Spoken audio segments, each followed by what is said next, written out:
Before the first light reaches the horizon, the stones are almost impossible to separate from the darkness around them. They stand without movement, without sound, and without any sign explaining why they were placed here. No road leads the eye toward an answer. No inscription tells a visitor where to begin. There is only the cold ground, the slow change in the sky, and a ring of ancient stone waiting for morning. To someone arriving now, the circle may seem familiar. Stone circles have become symbols of the distant past, reproduced in photographs, books, and documentaries, until their outlines feel almost ordinary. But for the people who raised them, nothing about the work was ordinary. Each stone had to be selected, each one had to be moved. A place had to be chosen, a boundary had to be imagined before it existed, and long before the first heavy block was pulled across the earth, someone had to decide what shape the monument would eventually become. That is where the mystery quietly begins. A large circle can be recognized easily from above, but its builders worked at ground level. They could not rise into the sky to inspect the finished pattern. They stood among the stones, seeing only fragments of the whole. Yet somehow the larger form emerged from many smaller decisions. A center was chosen, distances were repeated, gaps were left, openings were created. Certain directions may have mattered more than others. The monument grew one action at a time, while the complete design existed mostly in memory, measurement, or tradition. Modern people are often told to look at the stones themselves. Their weight seems impossible, their age feels mysterious, their survival creates awe. But the stones may be only the most visible part of something less obvious. Between every pair of stones is a distance. Across every circle is a line that cannot be seen. Beyond every opening lies a horizon. Above every monument, the sun, moon, and stars continue their slow movement whether anyone is watching or not. Perhaps the real structure is partly invisible. Imagine a small community returning to the same place year after year. They notice where the sun rises during one season and where it rises during another. They watch shadows grow longer and shorter. They learn how many footsteps separate one marker from the next. They remember a place on the horizon where light appears on a particular morning. None of this requires a written equation. It requires attention, repetition, and the decision to preserve what has been noticed. Over time, ordinary acts can become precise traditions. A rope can hold a distance. A wooden peg can hold a center. A repeated pace can create an interval. A story can remember a direction. A ceremony can bring people back on the same day each year. What begins as observation can become habit. What becomes habit can become knowledge. And knowledge, repeated long enough, can become architecture. This is why the greatest mystery of the stone circle may not be how people lifted the stones. It may be how they knew where to put them. The answer seems, at first, as though it should be simple. Draw a circle, place stones around it. Yet that simplicity disappears the moment one asks how the circle was drawn, how its size was chosen, why certain stones stand where they do, and whether the empty spaces were as deliberate as the solid ones. As dawn finally reaches the monument, the stones become clearer. But clarity does not bring an answer. It only reveals more relationships, stone to stone, center to edge, opening to horizon, earth to sky. And somewhere inside those relationships lies the possibility that ancient builders were following a pattern far more organized than the stones alone suggest. The builders left no explanation, yet the arrangement suggests ordered decisions, waiting for measurement to expose them. For more than a century, people have tried to discover that pattern by measuring almost everything that can be measured. They have recorded the width of circles, the height of stones, the distance between neighboring monuments, the direction of entrances, the position of distant hills, and the angle of rising celestial bodies. Some researchers have searched patiently for local building rules. Others have looked for something much larger, a common mathematical language hidden across prehistoric landscapes. The attraction is easy to understand. If communities separated by great distances used the same unit of measurement, the same geometric method, or the same repeating numerical relationship, then the circles would no longer appear as isolated monuments. They could become evidence of shared knowledge. Perhaps builders learned from one another. Perhaps specialists traveled. Perhaps ideas moved along routes now lost beneath fields, roads, and centuries of change. One of the most famous attempts to make this case came from Alexander Thom, an engineer who spent years surveying megalithic sites. He argued that many monuments showed evidence of careful geometric planning and proposed that prehistoric builders used a standard unit of length, later known as the megalithic yard. To supporters, the idea was extraordinary. A standard measure would suggest a level of organization far beyond the casual placing of stones. It could imply teaching, consistency, and the preservation of technical knowledge across regions. But the theory also created a problem that still haunts almost every attempt to decode ancient monuments. How does anyone know when a pattern is truly ancient and when it has been created by the person searching for it? Stone circles are not untouched diagrams. Stones fall, others disappear, some are moved, ground shifts. Later people rebuild, restore, or reinterpret what remains. Even deciding where the original center stood can involve uncertainty. If a researcher measures enough distances, some of them will eventually resemble multiples of almost any chosen unit. If a damaged monument is reconstructed in several possible ways, one version may fit a theory better than another. This does not mean all patterns are illusions. It means the strongest patterns must survive doubt. Later studies questioned whether the proposed megalithic yard could truly be demonstrated as a precise universal standard. The evidence was not strong enough to end the debate. Yet the failure to prove one exact ruler did not make the monuments less interesting. In some ways, it made them more mysterious, because something still remains. Many stone circles clearly show deliberate organization. Their builders were not dropping stones at random. Boundaries were established. Certain lines were emphasized. Some entrances face particular parts of the horizon. Some monuments reveal relationships with seasonal events. Even when one exact shared unit cannot be confirmed, the repeated presence of order demands explanation. That leaves three broad possibilities. Perhaps there really was a common numerical system, but time has damaged the evidence too severely for modern researchers to recover it with certainty. Perhaps different communities used related methods without sharing one exact measure. Or perhaps modern observers, surrounded by numbers and familiar geometric ideas, are finding patterns that the builders themselves never intended. The unsettling truth is that all three possibilities can produce impressive results on paper. A genuine ancient system can look like a pattern. A family of practical building methods can also look like a pattern, and coincidence, carefully selected, can imitate both. So the investigation cannot begin by choosing a favorite number and searching until the stones appear to confirm it. That would be too easy. The question must be reversed. Instead of asking whether a certain mathematical sequence can be found, one must ask what kind of evidence would have to exist before any sequence deserved to be believed. The stones, after all, cannot explain themselves. They offer positions, distances, alignments, and absences. The interpretation belongs to the observer, and that makes the observer part of the mystery. To search for a hidden sequence responsibly, the investigation needs rules. Without them, every circle becomes a blank page onto which almost any theory can be written. A line can be drawn between two stones. Another line can connect the center to a distant hill. A third can be extended toward the place where the moon once rose. With enough lines, an ancient monument can begin to resemble a web of astonishing precision, even when most of those connections were never intended. So the first rule is simple. A meaningful pattern should not depend on ignoring inconvenient evidence. If a theory works only when certain stones are included and others are dismissed, it becomes weaker.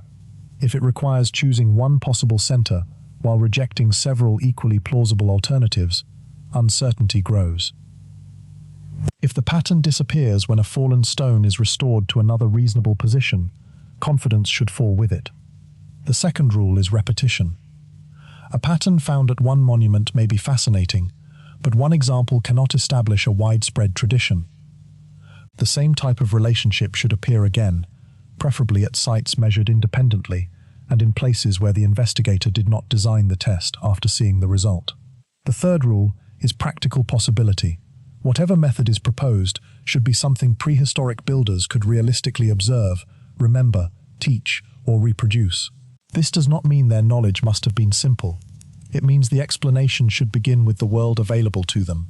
Ropes, pegs, bodies, shadows, horizons, repeated journeys, seasonal change, and generations of human attention. With those rules in place, the mystery can be divided into 4 layers. The first is shape. Some monuments are nearly circular. Others are flattened, irregular, incomplete, or combined with avenues, cairns, ditches, and smaller rings. The investigation must ask whether these shapes reflect deliberate geometry, adaptation to landscape, changes through time, or some mixture of all three. The second layer is measurement. Did builders repeat certain lengths? Were proportions more important than fixed units? Could a rope, rod, pace, or body-based measure create enough consistency to explain what survives? And if several communities used different local rulers, could they still produce monuments that shared the same underlying logic? The third layer is astronomy. A circle does not exist beneath an empty sky. The sun changes its rising and setting positions through the year. The moon follows more complicated rhythms. Stars shift with the seasons. If builders watch these patterns, a direction on the horizon could become a kind of memory. A stone placed along that direction could hold a relationship between space and time. The fourth layer is human behavior. A monument may have served many purposes at once. It could organize gatherings, frame ceremonies, mark ancestry, control movement, divide sacred from ordinary space, preserve seasonal knowledge, or connect a community with a particular landscape. Mathematics, if present, may not have been the monument's purpose. It may have been the tool that made other purposes possible. This distinction matters. Modern people often imagine a hidden code as though ancient builders were leaving a puzzle for the future. But the builders may not have been trying to communicate with anyone beyond their own world. The numbers, proportions, or alignments we detect could have been ordinary parts of construction, ritual, memory, and survival. The investigation therefore begins with a reversal.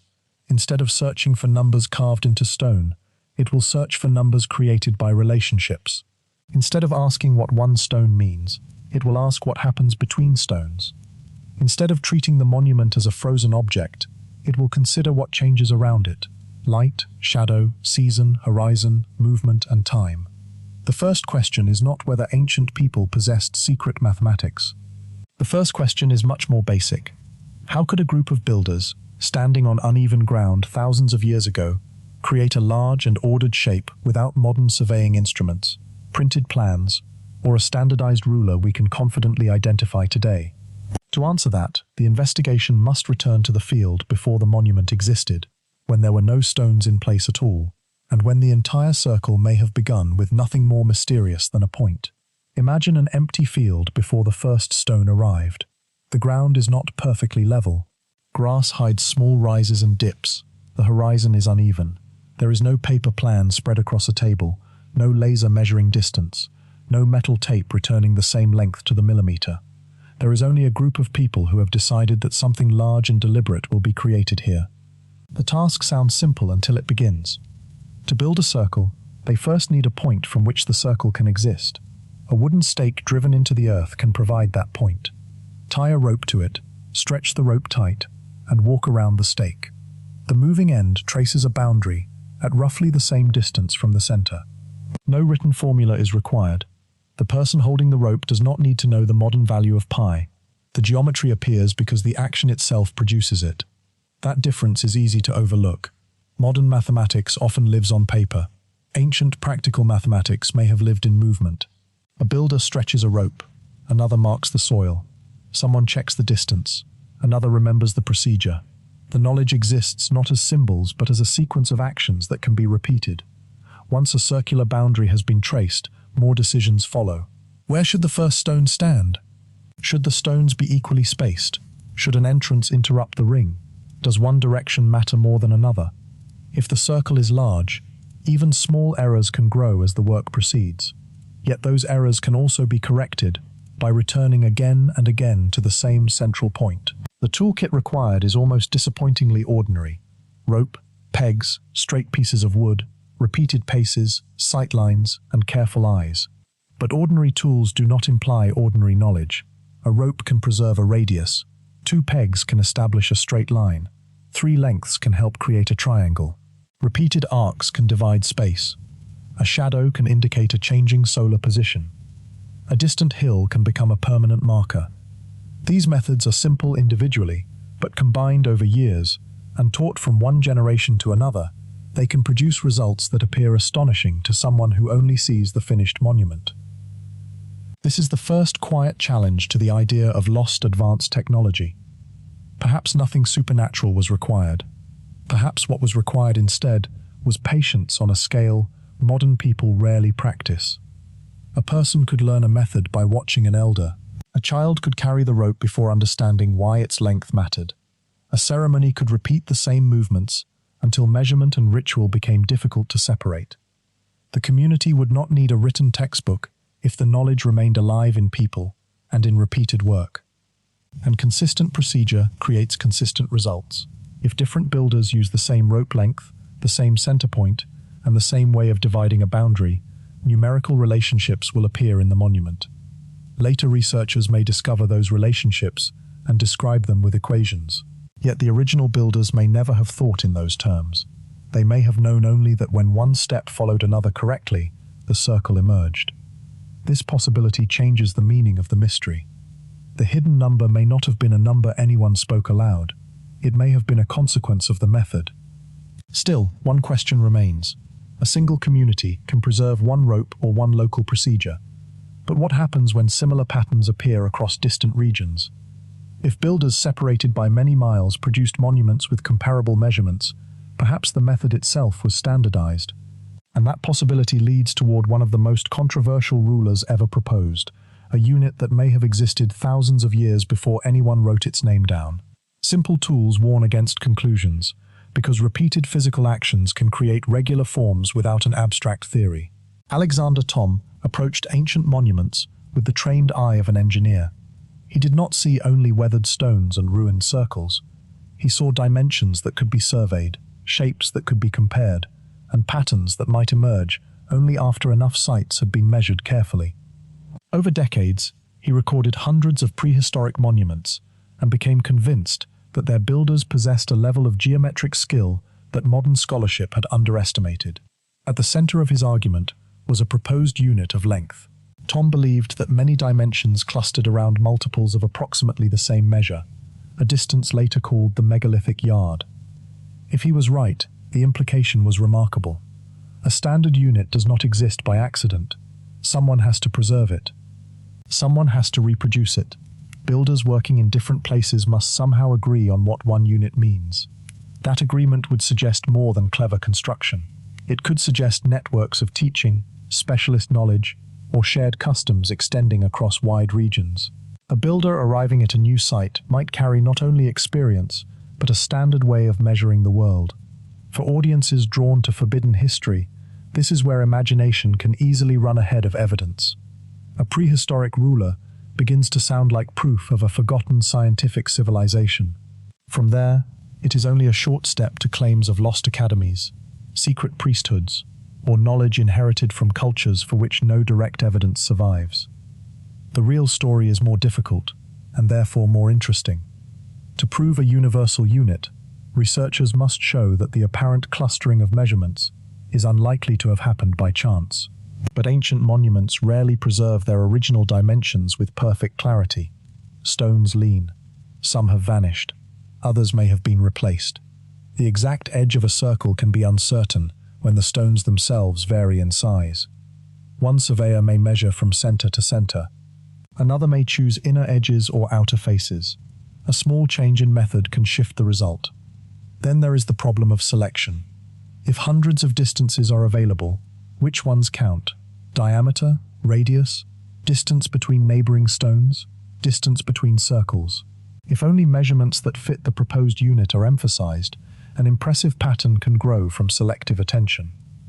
Later statistical work challenged the idea that one precise megalithic yard had been demonstrated beyond reasonable doubt. The evidence remained debated rather than settled. Yet the debate did not erase Thom's larger contribution. He forced researchers to confront a question that could not easily be put back to sleep. How much mathematical planning should prehistoric builders be credited with? If the universal ruler is uncertain, the monuments still show organization. If exact standardization cannot be proven, repeated construction principles may remain. Perhaps communities used local units close enough to create similar proportions. Perhaps a rope was copied from another rope, slowly changing over distance and time. Perhaps the unit was not fixed at all, while the geometry was. This is where the theory becomes strangely stronger in its uncertainty. A perfect universal measure would offer a dramatic answer. An imperfect family of related measures raises a deeper question about how knowledge actually travels. Did ancient people carry one ruler across a landscape, or did they carry an idea that could survive even when the ruler changed? Before that can be answered, the investigation has to enter a less romantic place, the world of probability, coincidence, and the uncomfortable ease with which numbers can appear meaningful once someone desperately wants them to be. A standard might also exist without being perfectly universal. Communities could copy measuring cords from neighbors, introducing small changes with each transfer. Over generations, a family of related lengths could emerge, close enough to suggest connection but too variable to prove one exact prehistoric yard. Such ambiguity may reflect how real knowledge changes when people carry it between communities over time. Numbers feel objective. That is part of their power. A stone may be weathered, a story may be uncertain, and an interpretation may be disputed, but a measurement seems clean. 20 steps are 20 steps. An angle is an angle. A diameter can be written down. It appears to offer solid ground in a landscape of speculation. Yet numbers can mislead without ever becoming false. Imagine measuring 100 distances inside several damaged monuments. Some values will be short, others long. Now choose a unit and divide each measurement by that number. A few results may land close to whole multiples. If the unit is adjusted slightly, more may fit. Remove examples judged unreliable, and the pattern becomes cleaner. Add a tolerance for erosion, and it may become cleaner still. Nothing fraudulent has happened. Every calculation can be mathematically correct. But the pattern may have been built by the method of searching, rather than by prehistoric builders. This is the quiet danger of ancient numerical mysteries. The more measurements a monument offers, the more opportunities there are to discover something that looks intentional. The opposite problem is just as serious. A real ancient convention may have been blurred by time.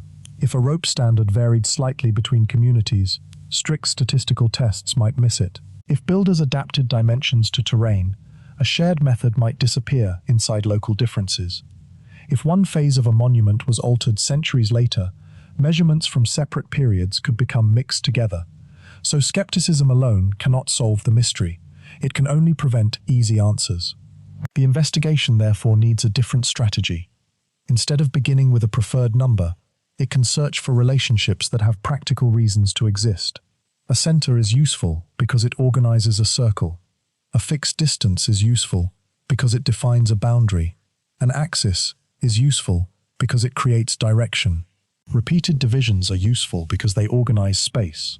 A horizon point is useful because it can mark a recurring event in the sky. These relationships can be tested without assuming a secret unit in advance. Do monuments repeatedly show evidence of central planning?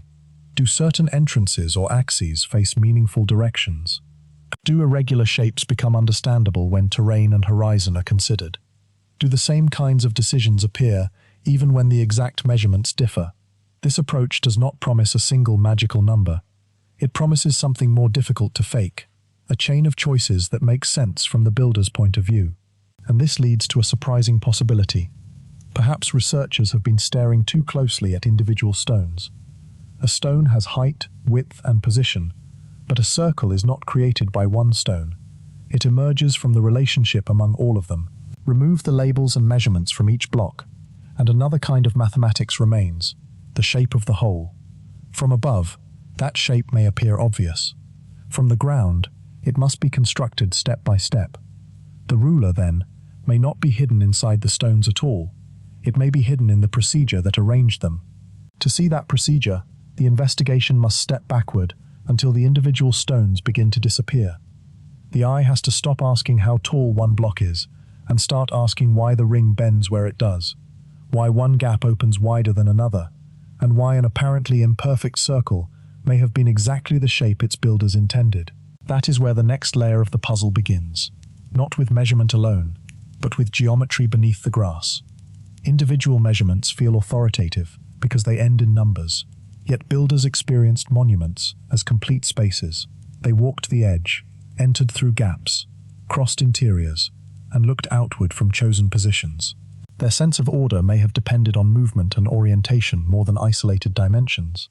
A modern survey can separate every measurement into a table, but ancient experience joined them together. The more a monument is reduced to disconnected values, the easier it becomes to miss the system that made those values useful. A convincing theory must therefore return numbers to the landscape and ask how several relationships work together in actual ancient daily practice. A circle begins with a strange kind of emptiness. Before there is a ring, there is only a point. That point may be marked by a peg, a stone, a post, or nothing more permanent than a remembered place in the ground. From it, however, an entire monument can unfold. Stretch a rope from the center and hold its length steady. Walk around the point, keeping the rope tight. The path traced by the moving end becomes a boundary. Every place along that path shares one simple relationship. It lies roughly the same distance from the center. This is geometry without a diagram. The builder does not need to calculate a radius on paper. The rope is the radius. The builder does not need to write an equation for the circumference. The walking body traces it. The shape is produced by action before it is described by mathematics. Once the boundary exists, new relationships appear automatically. Draw a line through the center from one side to the other, and the circle is divided into two. Turn that line, and another pair of opposing points appears. Divide again, and quarters emerge. Repeat the process, and the empty ring becomes increasingly organized. A single decision has produced a family of possibilities. This is why ancient circles are so dangerous to interpret. Every circle contains mathematics, whether anyone intended to encode advanced mathematics within it or not. Radius and diameter are connected by definition. Chords relate to the curve. Equal divisions produce regular angles. Certain proportions will appear simply because the object is circular. A modern researcher can measure those relationships and discover numbers that are perfectly real. But reality does not automatically prove intention. The difficult question is not whether mathematics exists inside a circle. It must. The difficult question is, which parts the builders deliberately used. Suppose a community establishes a center with a peg and uses one rope length to mark the ring. That procedure alone creates a consistent radius. If they then use another repeated length to place stones around the edge, regular spacing may emerge. If they identify a sunrise direction first and draw an axis through the center, certain stones may be positioned in relation to that line. Now the monument begins to contain several layers of order, all created without written formulas. The center holds distance. The axis holds direction. The divisions hold repeated intervals. The horizon may hold time. What appears to be a static circle becomes the result of several invisible operations. This perspective also explains why the empty spaces matter. A gap can mark an entrance. Two stones can frame a view. A wider opening can direct movement. The absence of a stone may be as intentional as the presence of one. The monument is therefore not simply a collection of heavy objects. It is a field of relationships. And yet, when actual stone circles are measured, many refuse to behave like the ideal shape imagined in a geometry lesson. Their curves flatten. Their centers are difficult to define. Their stones wander from a perfect circumference. Some appear almost circular from one angle and strangely distorted from another. At first glance, those irregularities look like errors. But an error is only an error if a perfect circle was the goal. What if the builders intended something else? The distinction becomes clearer when one method is repeated at different scales. A short rope creates a small circle. A longer rope creates a larger one. Dimensions change, but the relationship between center and boundary remains. If builders understood that relationship through practice, they could reproduce basic order without preserving one universal size. Recurring geometry may therefore be more durable than a recurring unit. The method survives enlargement, reduction, and local adjustment. What matters is not the absolute number of steps from center to edge, but that the edge remains controlled by a common reference point. The moment an ancient ring departs from perfect circularity, two explanations immediately compete. The first is simple. The builders were working with enormous stones on uneven ground. Their tools were limited. Their measurements were imperfect. A circle was intended, but the final shape drifted because reality resisted the plan. The second possibility is more intriguing. Some irregularities may be deliberate. Alexander Thom argued that certain megalithic rings followed more complex geometric forms, including shapes sometimes described as flattened circles. In his interpretation, the deviations were not failures. They were evidence of construction based on carefully controlled arcs and lines. The proposal remains debated, but it raises an important question. How can anyone distinguish a deliberate, irregular shape from an imperfect attempt at a simple one? Consider what it takes to create a perfect circle. One center and one fixed rope can do most of the work. Now imagine a ring that uses several arcs with different centers, or one that flattens along a particular side. Additional choices are required. Baselines may have to be established. Secondary points may guide the curve.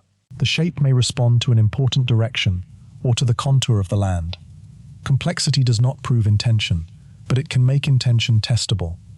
If the same geometric construction can reproduce the surviving ring more closely than a simple circle, the possibility becomes stronger. If the flattened side also corresponds with an entrance, a horizon feature, or another monument, the shape begins to tell a larger story. But landscape complicates everything. A builder standing in a modern drawing room works on flat paper. A prehistoric builder worked on earth. Slopes change distance. Rock outcrops interrupt boundaries. Wet ground discourages placement. Earlier structures may already occupy part of the site. A sacred tree, burial, spring, or landmark could influence where the ring bends. A monument can therefore be mathematically organized without being geometrically pure. This is where modern expectations become risky. We tend to imagine precision as perfection, but an ancient builder may have considered a monument successful if it preserved the right relationships rather than the ideal curve. Perhaps the center mattered more than the circumference. Perhaps one axis mattered more than equal spacing. Perhaps an opening toward a seasonal sunset mattered more than symmetry on the opposite side. The irregularity itself may reveal priority. A circle that stretches toward a horizon notch may be telling us where the eye was meant to travel. A flattened edge may accommodate a procession route. A gap may connect the enclosed space with a distant mountain. What appears to be poor geometry may actually be geometry serving another purpose. The most revealing question, then, is not whether the monument is perfect, it is where the monument chooses not to be perfect. And once that question is asked, another temptation appears. If shapes can be complex, perhaps famous mathematical ratios are hidden inside them. Perhaps the golden ratio, Fibonacci numbers, or some other celebrated sequence lies beneath the irregular stones, waiting for someone patient enough to measure correctly. That possibility has inspired countless claims. It has also produced some of the easiest illusions in the entire search. A slight flattening that seems obvious on a survey plan may be almost invisible among tall stones. Conversely, a small shift may dramatically change the view toward a distant hill or the experience of entering the enclosure. Builders may have optimized relationships that modern drawings hide. They could sacrifice symmetry to improve a sightline, avoid wet ground, include an older sacred feature, or control a procession. Irregularity can therefore be functional rather than accidental. The challenge is proving that function with more than imagination, especially when so much of the context has vanished. Landscape, excavation, chronology, and repeated examples should support the same interpretation. Only then does an unusual curve become convincing evidence of deliberate design rather than a convenient story created after measurement. There is something almost irresistible about finding a famous number in an ancient monument. A ratio associated with beauty, a sequence found in natural growth, or a constant known from geometry seems to create a bridge across thousands of years. The discovery feels too elegant to be accidental. That feeling is exactly why caution is needed. A large monument contains an enormous number of possible measurements. One can compare the diameter with the height of the tallest stone, the distance between two entrances, the width of an avenue, the spacing of particular stones, the distance to another monument, or the angle toward a horizon feature. Each measurement can be divided by another. Each result can be rounded. Each uncertain value can be adjusted within a plausible range. Sooner or later, something familiar may appear. A number close to the golden ratio does not prove that the builders knew or intended the golden ratio. A sequence resembling Fibonacci does not prove that anyone was counting in that way. The mathematics may be correct while the history remains imaginary, so the investigation needs a stronger test. A meaningful pattern should do more than describe what is already visible. It should predict or explain something independent. If a proposed division of the circle matters, does it predict where another stone should stand? If a particular ratio is intentional, does it recur at other sites without changing the rules? If an axis is meaningful, does it point toward an event that the builders could have observed and cared about? Prediction makes the pattern vulnerable, and vulnerability is useful.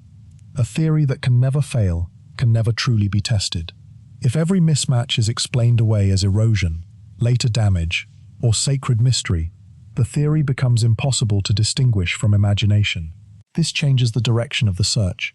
Instead of asking whether a famous number can be extracted from a circle, the investigation asks what kinds of relationships would have mattered to people living with the monument.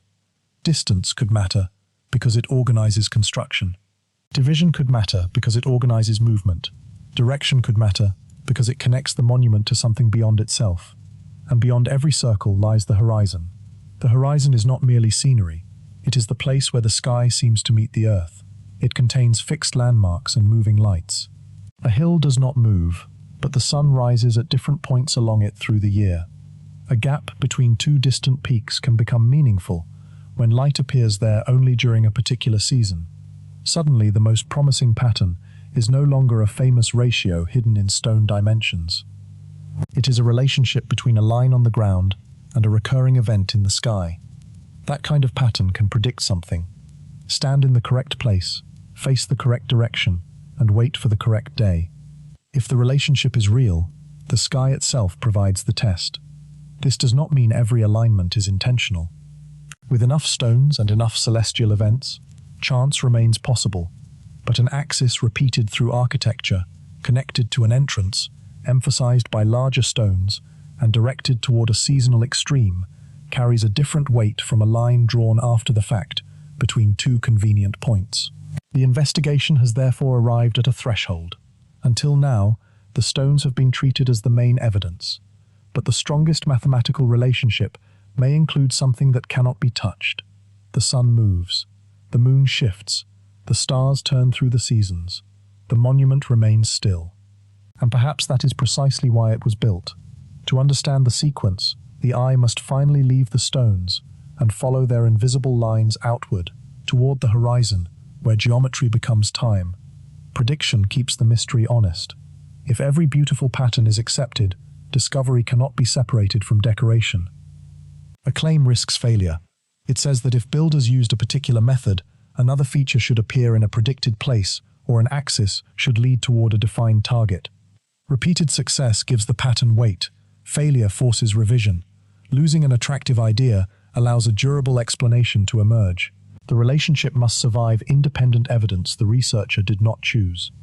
Long before clocks divided the day into hours and calendars divided the year into printed squares, the horizon offered another kind of measure.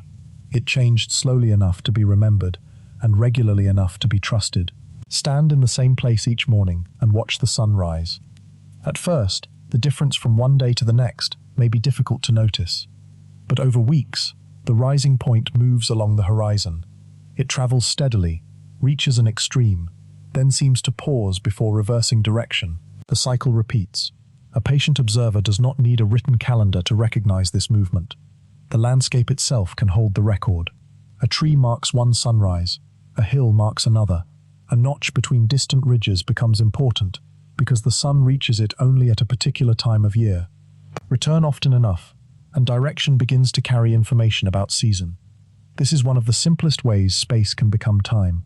At Stonehenge, the monument's principal axis has long been associated with the direction of summer solstice sunrise, and, in the opposite direction, winter solstice sunset. The exact meaning of that relationship remains part of a much larger archaeological discussion, but the alignment demonstrates something essential for this investigation. A recurring event in the sky can be translated into a line on the ground. Once that line is marked, it can outlast the observer who first noticed it. Imagine a community returning to the same place over generations. The oldest members remember where the sun appeared during the coldest part of the year. Younger people stand beside them and watch. A pair of posts marks the direction. Later, stone replaces wood. The event returns after the people who made the first observation are gone. The monument becomes a memory stronger than any single human life. This is not a machine in the modern sense. It has no moving parts. It does not calculate. Yet it can preserve a relationship between place and recurrence.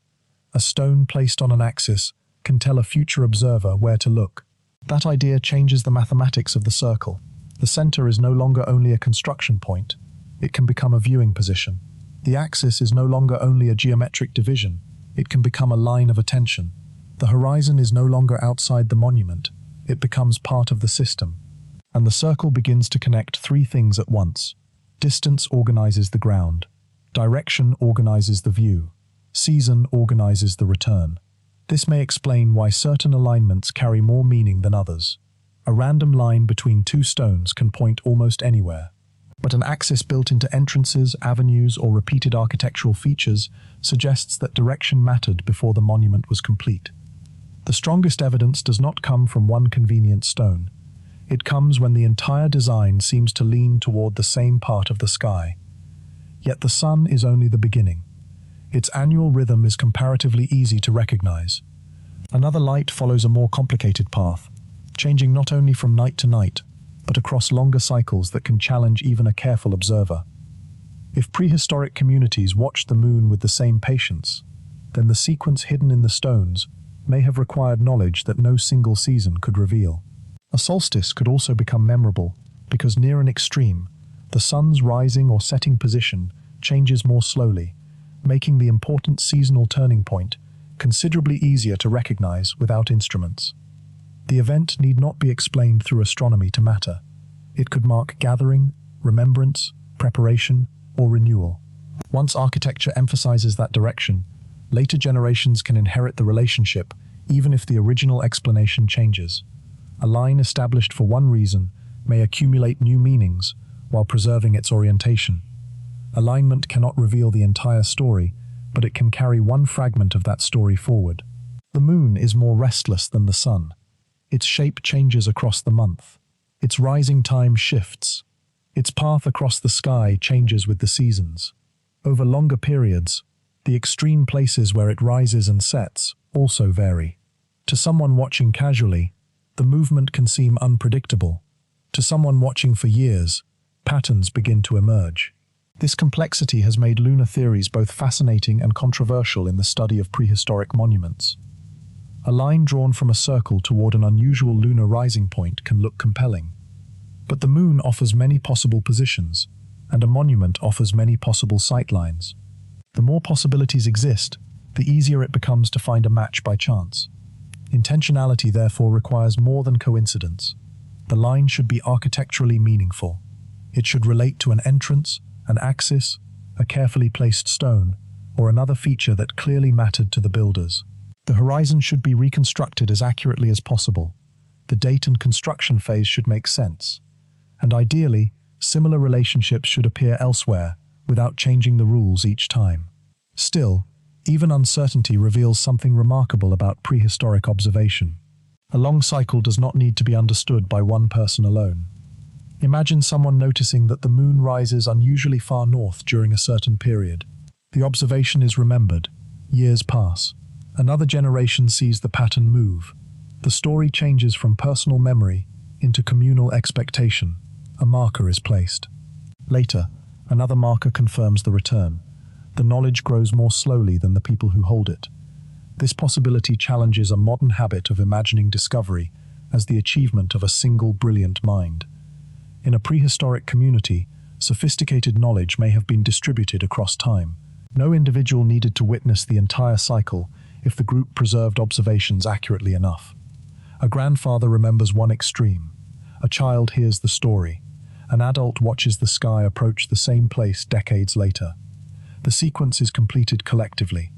That may be why stone matters. Human memory is vulnerable. Wood decays, stories change. But a large marker fixed in the landscape can preserve a direction through generations. If this happened, the mathematics of the monument was not only spatial, it was temporal. A repeated angle on the ground could correspond to a repeated event in the sky. A long cycle could be remembered through a fixed arrangement. The monument would not need to predict the moon in the modern sense. It would only need to help people recognize when an old pattern had returned. But this idea introduces another complication. The sky does not appear against the same horizon everywhere. A lunar extreme seen from a flat coastal plain looks different from the same event observed behind mountains. Latitude changes celestial paths. Local terrain changes apparent rising and setting points. Even if two communities watched the same cycle, their monuments might require different directions. So identical measurements are not what one should expect. The same astronomical principle could produce different geometry in different places. And that realization pulls the investigation away from the dream of one perfect universal blueprint and towards something more flexible, a method that changes with the landscape while preserving its purpose. Long observation also changes the meaning of accuracy.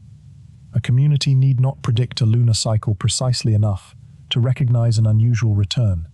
It may be enough to know that after many years the moon again reaches a distant limit near a familiar landmark. Watching can refine that memory. One generation may place a marker imperfectly, and another may adjust it. Stories can preserve expectation, while stones preserve direction. The knowledge is never held completely in one mind. It is distributed among observers, landmarks, traditions, and physical markers. In such a system, the circle is not a calculator. It is a place where memory and observation meet often enough for a longer pattern to become visible. Every stone circle stands beneath the same sky, but not beneath the same horizon. One monument faces open water, another sits inside a valley. One is surrounded by distant mountains. Another stands on a broad plain where sunrise can be seen without interruption. These differences are not decorative. They change the exact place where a celestial body appears to meet the earth. Suppose two communities both wish to mark the winter solstice sunset. One sees the sun disappear behind a low western ridge.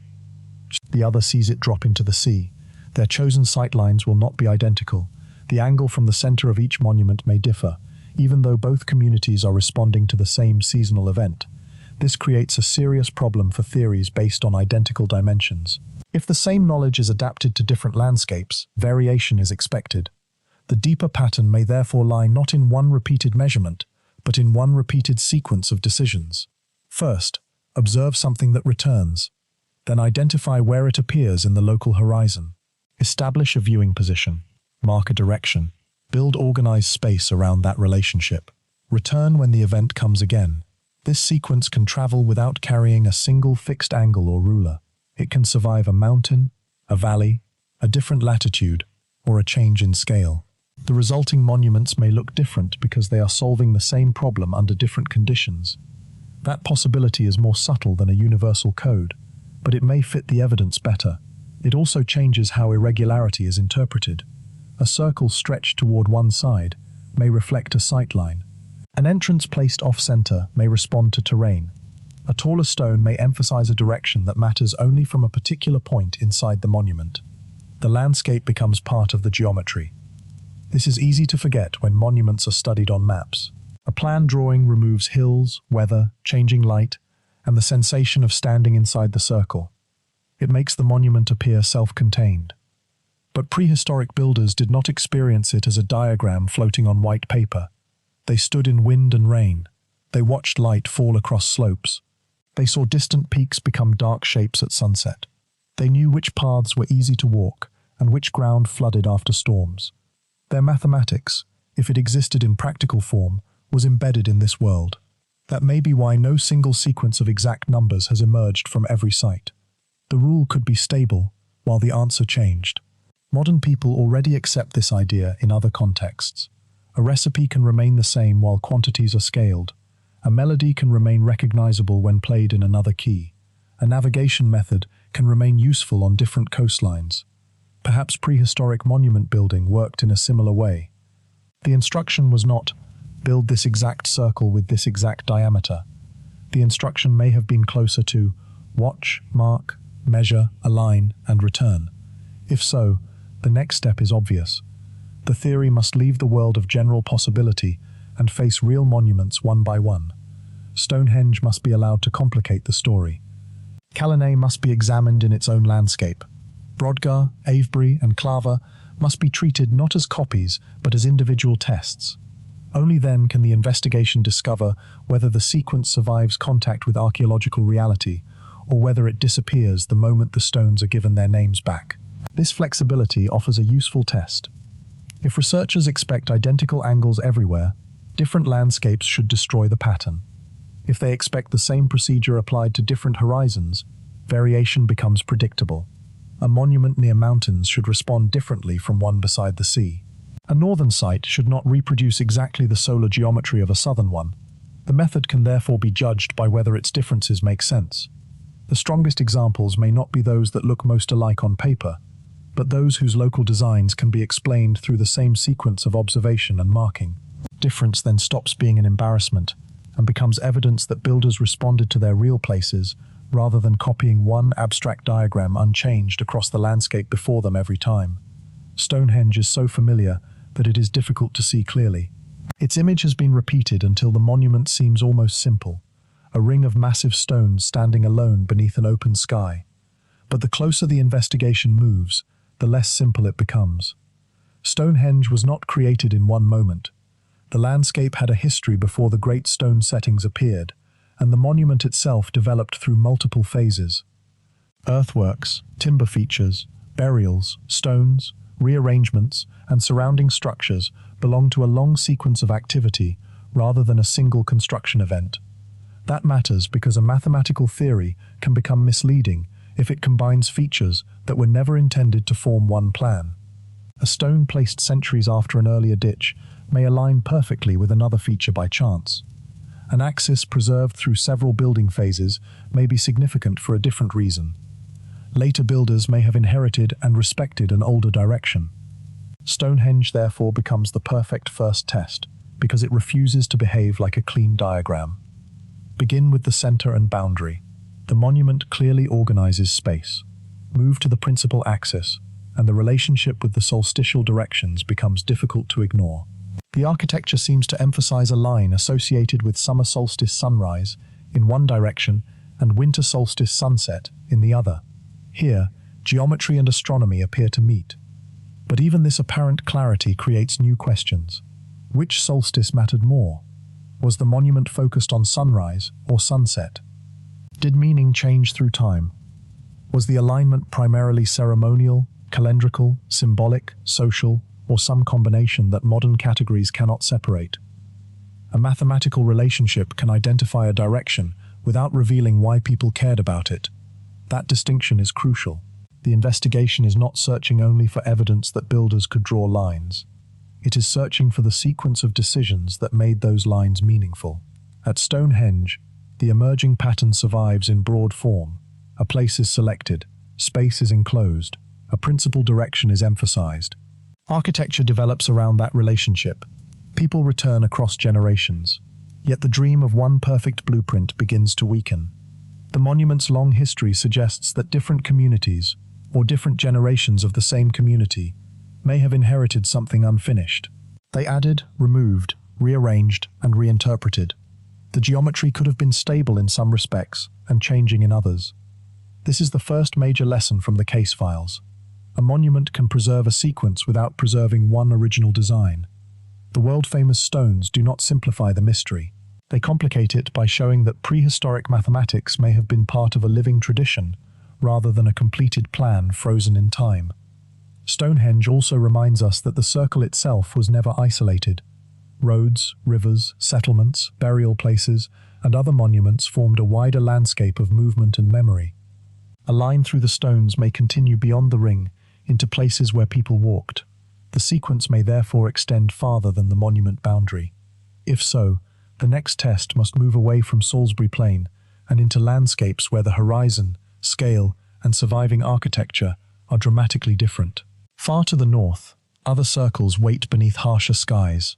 Some are incomplete, some contain missing stones, some stand in places where mountains and water dominate the view. If the same underlying operations appear there, the pattern becomes harder to dismiss as a local accident. Stonehenge's chronology adds another layer. A direction can be older than stones that later emphasize it. If successive builders respected an inherited axis, the alignment may represent continuity across changing architectural forms. That possibility is more complex than one master plan, but human. Communities inherit places before explanations. They may preserve a route, boundary, or ceremonial direction Because it already carries authority. New construction grows around an older relationship. The mathematics is not invented once. It is maintained and renewed like a tradition with a geometric spine. At Calanais, the atmosphere changes before the mathematics does. The stones rise from a landscape shaped by open sky, distant hills, and changing northern light. The monument does not simply present a neat ring. Its arrangement includes lines of standing stones extending outward, creating a form that feels less enclosed and more connected to the surrounding land. Its purpose remains uncertain, and astronomical interpretations have long been part of the discussion. That uncertainty makes it valuable. A theory should not require every monument to announce its function clearly. Instead, the investigation asks whether familiar operations remain visible. Is there organized space? Are certain directions emphasized? Does the horizon matter? Can a viewer standing in one part of the monument experience relationships that disappear when the site is reduced to a flat plan? Calanais suggests that the boundary of a stone monument need not be the end of its geometry. Lines can lead outward. Avenues can direct approach. The circle can act as a center within a larger pattern. Then the investigation moves to the Ring of Brodgar in Orkney. Here the scale becomes extraordinary. Many original stones are missing, yet the surviving ring still defines a powerful enclosure. This creates an important test. If exact stone-to-stone measurements are lost, what information remains? The answer is more than expected. The overall ring survives. The center can still be approximated. The relationship between the monument and surrounding landscape remains. Entrances, approaches, and connections with nearby prehistoric sites can still be studied. Even with missing stones, large-scale organization persists. This suggests a hierarchy of information. Individual stone spacing may be fragile. The circle is more durable. An axis may be more durable still. The relationship between monument and horizon can survive even when half the original markers are gone. The sequence therefore seems less like a row of exact numbers and more like an order of decisions. Choose the place. Establish the significant directions. Create the space. Formalize it with stone. Allow people to move through it. Return. This does not prove that Calanais and Brodgar followed the same hidden program. Their histories and functions may differ greatly, but the comparison reveals something important about how monumental knowledge survives. The strongest information is often structural rather than numerical. A missing stone destroys one measurement. It does not necessarily destroy the relationship between the monument and a solstice horizon. A fallen block changes a local angle. It does not erase the fact that the entire ring occupies a carefully chosen place within a ceremonial landscape. The stones may be incomplete, while the logic remains partly visible. That realization prepares the investigation for two very different sites. At Avebury, the circle expands until it becomes a vast inhabited landscape rather than a compact ring. At Clava, the relationship between stone, cairn, passage, and winter light becomes intimate and directional. If one universal blueprint exists, these places should expose it. If no blueprint survives, they may reveal what is more fundamental than size or shape. The northern sites also remind the investigation that absence must be handled carefully. A missing stone does not prove an empty position was intentional, and a surviving gap does not mark an entrance automatically. Archaeologists must reconstruct cautiously, using excavation, stone sockets, and surviving landscape evidence. Even with uncertainty, organization can remain resilient. It is difficult to erase the scale of a ring. It is difficult to hide the way an avenue approaches a central place. The horizon itself remains. These durable relationships are precisely the ones a procedural theory would expect to survive longest.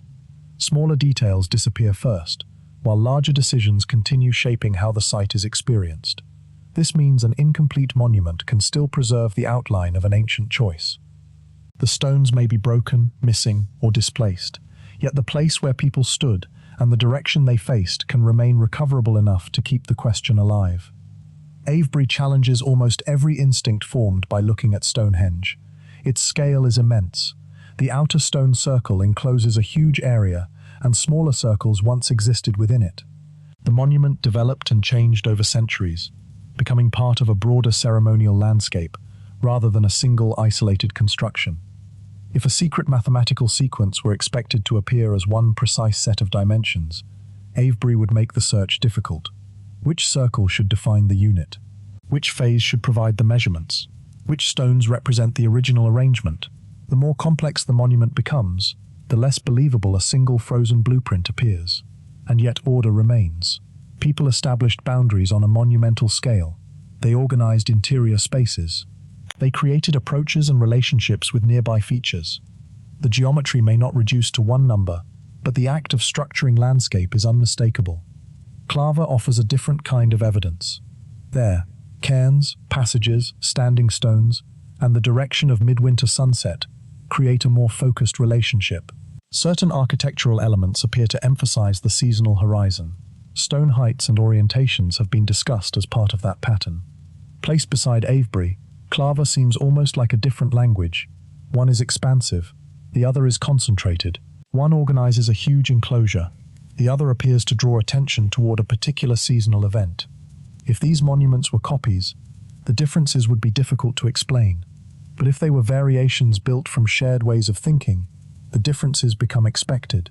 The investigation has now moved through several famous sites, and the original promise of one hidden numerical sequence is beginning to break apart. No single exact measurement has emerged everywhere. No universal blueprint has survived every case.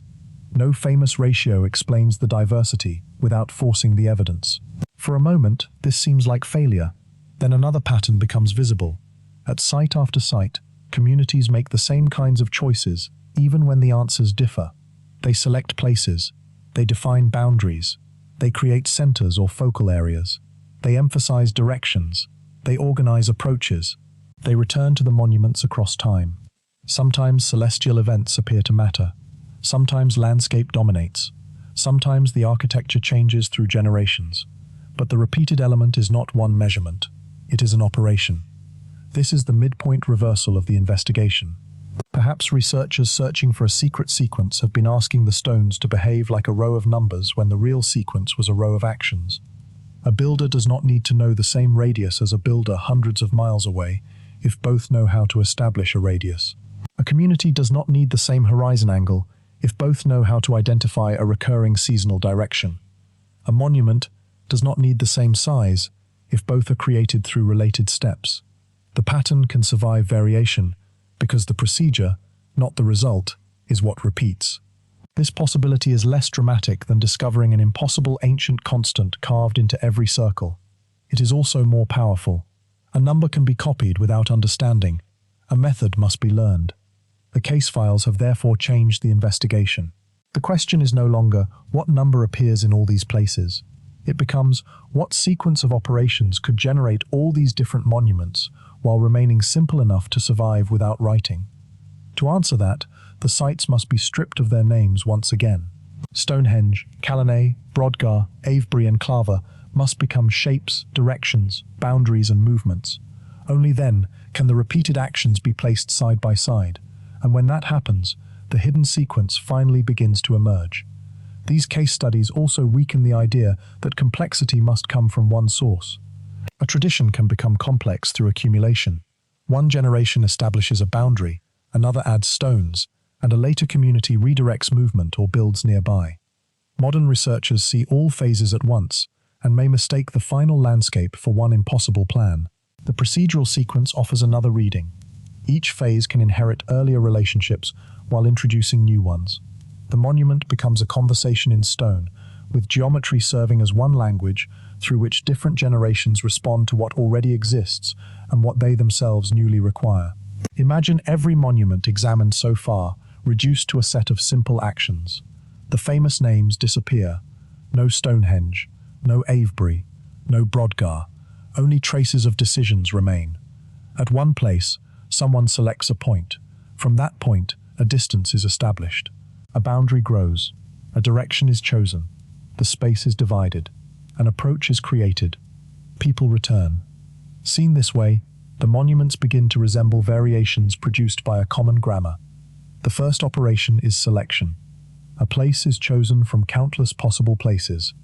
That alone suggests meaning, whether practical, social, sacred, astronomical, or all of these together. The second is measurement. Some repeated distance must control the shape, even if the unit differs from one community to another. The third is boundary. The chosen space becomes distinct from what surrounds it. The fourth is direction. An entrance, axis, avenue, or sightline gives the monument orientation. The fifth is division. Stones, gaps, internal structures, or repeated intervals organize the enclosed area.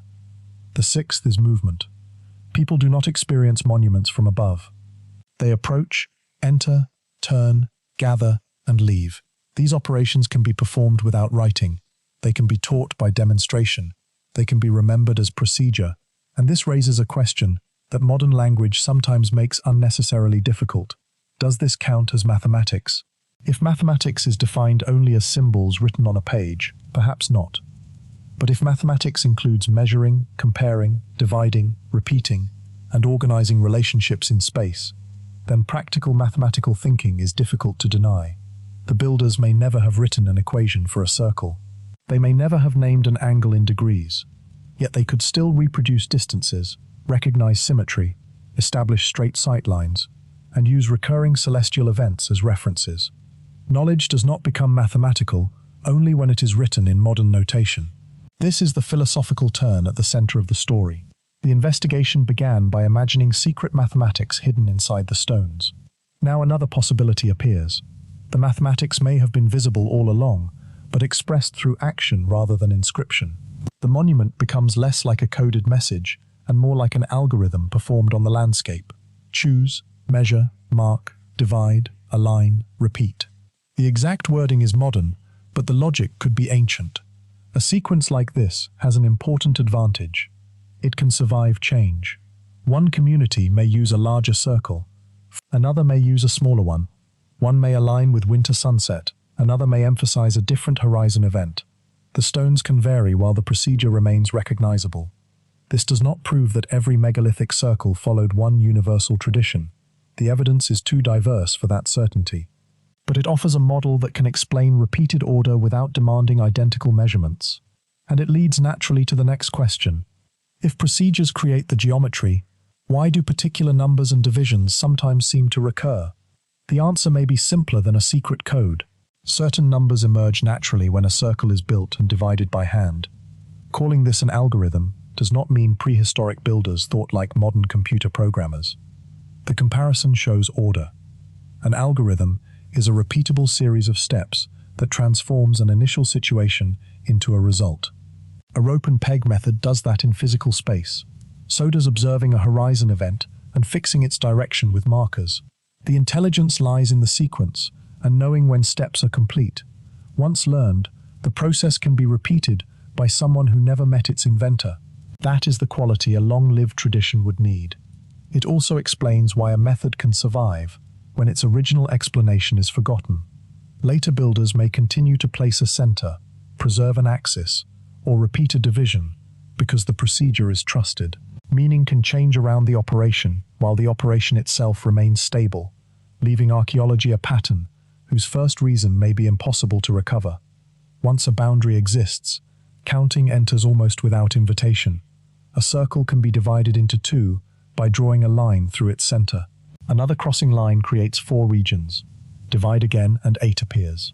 These numbers do not require mystical preference. They arise naturally from repeated halving. Other divisions emerge from repeated distances. A rope length can be stepped around a circumference. A chord can be copied from one point to the next. Pegs can mark equal intervals. The builder repeats one action until the path returns toward its beginning. This is where mathematics becomes physical. 2 becomes 4 because a line is crossed. 4 becomes 8 because the process repeats. A sequence can be created by movement rather than calculation. Of course, reality introduces error. A rope stretches, a peg shifts, the ground slopes. The final interval may not fit perfectly when the repeated distance returns to the starting point. The builders must decide what to do. They can adjust the final gaps. They can distribute the error. They can change the circle slightly. The finished monument records both intention and correction. This may explain why prehistoric geometry often appears precise in broad form, but imperfect in detail. Human hands are capable of creating order without producing machine-level uniformity. It also changes how famous number patterns should be judged. Instead of asking whether Fibonacci numbers or the golden ratio can be found after measuring everything, the investigation asks which numbers arise naturally from the construction method itself. Halving produces powers of 2. Repeated equal chords can create regular divisions. Opposing points create axes. A fixed radius creates proportional relationships automatically. These patterns require no hidden school of advanced mathematics. They emerge from the tools and actions. But that does not make them unimportant. A practical sequence can still be sophisticated. The knowledge lies in knowing which operation to use, when to repeat it, and how to correct the result. This is also where experimental archaeology becomes useful. A proposed method can be taken out of theory and returned to the ground. Give a group of people ropes, pegs, and simple sighting tools. Ask them to create a large ring. Observe what numerical relationships appear without being deliberately inserted. Compare the result with ancient monuments. If similar distortions, divisions, and proportions emerge, the method gains credibility. The sequence becomes testable through reproduction.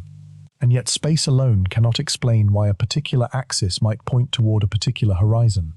The circle can generate numbers internally, but the sky introduces another rhythm entirely. A seasonal event does not divide the ring because the builder chooses an elegant number. It creates a direction because the sun or moon returns to a meaningful place. The next stage of the sequence must therefore connect what happens on the ground with what happens above it. Only then can geometry become memory. Repeated divisions may also have appealed because they are easy to check. Opposing points can be sighted across a center. Equal rope lengths can be compared directly. A sequence of repeated chords reveals accumulated error when the final gap fails to match the others. These methods contain rough forms of correction. Builders do not need perfect instruments because the geometry exposes inconsistency. A line that misses the center can be adjusted. Spacing that drifts can be redistributed. Practical mathematics becomes a conversation between plan and material, with each correction leaving a small trace in the finished monument. Those traces may be what modern surveys interpret as imperfection. They also remind us that precision has a purpose.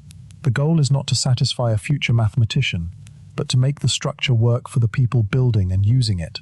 Enough accuracy to preserve a sight line, maintain a boundary, or organize movement may have been entirely sufficient. The remaining irregularities are not evidence of failure. They may be the fingerprints of a method being corrected by hand. The strongest candidate sequence now begins to take a clearer form. First comes observation. Someone notices a recurring event, a sunrise, a sunset, a lunar extreme, a seasonal change, perhaps a relationship between light and a distant landmark. Then comes marking. The event is tied to a place, a temporary post, a stone, a fire, a remembered line, or a repeated standing position fixes the observation in the landscape. Then comes measurement. Distances are repeated, a center is established, a boundary becomes reproducible. Then comes division.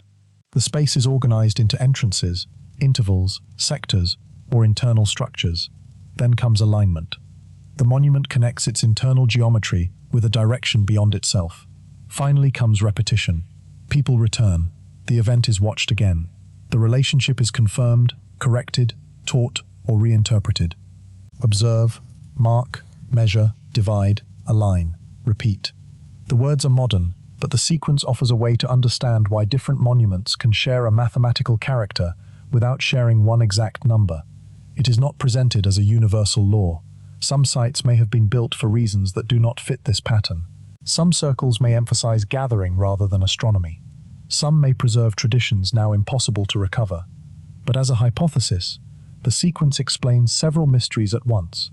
It explains how geometry can exist without written formulas. It explains how knowledge can be adapted to different landscapes. It explains why broad relationships may survive even when exact measurements vary. And it explains how a monument can preserve time by fixing a recurring celestial event into space. Then the investigation encounters its most haunting possibility. What if the stones are not where the sequence began? A stone circle is permanent enough to survive thousands of years, but the observations that inspired it may have started much earlier. Before the first massive stone was moved, people could have visited the same location for generations. They might have marked directions with wooden posts that later decayed.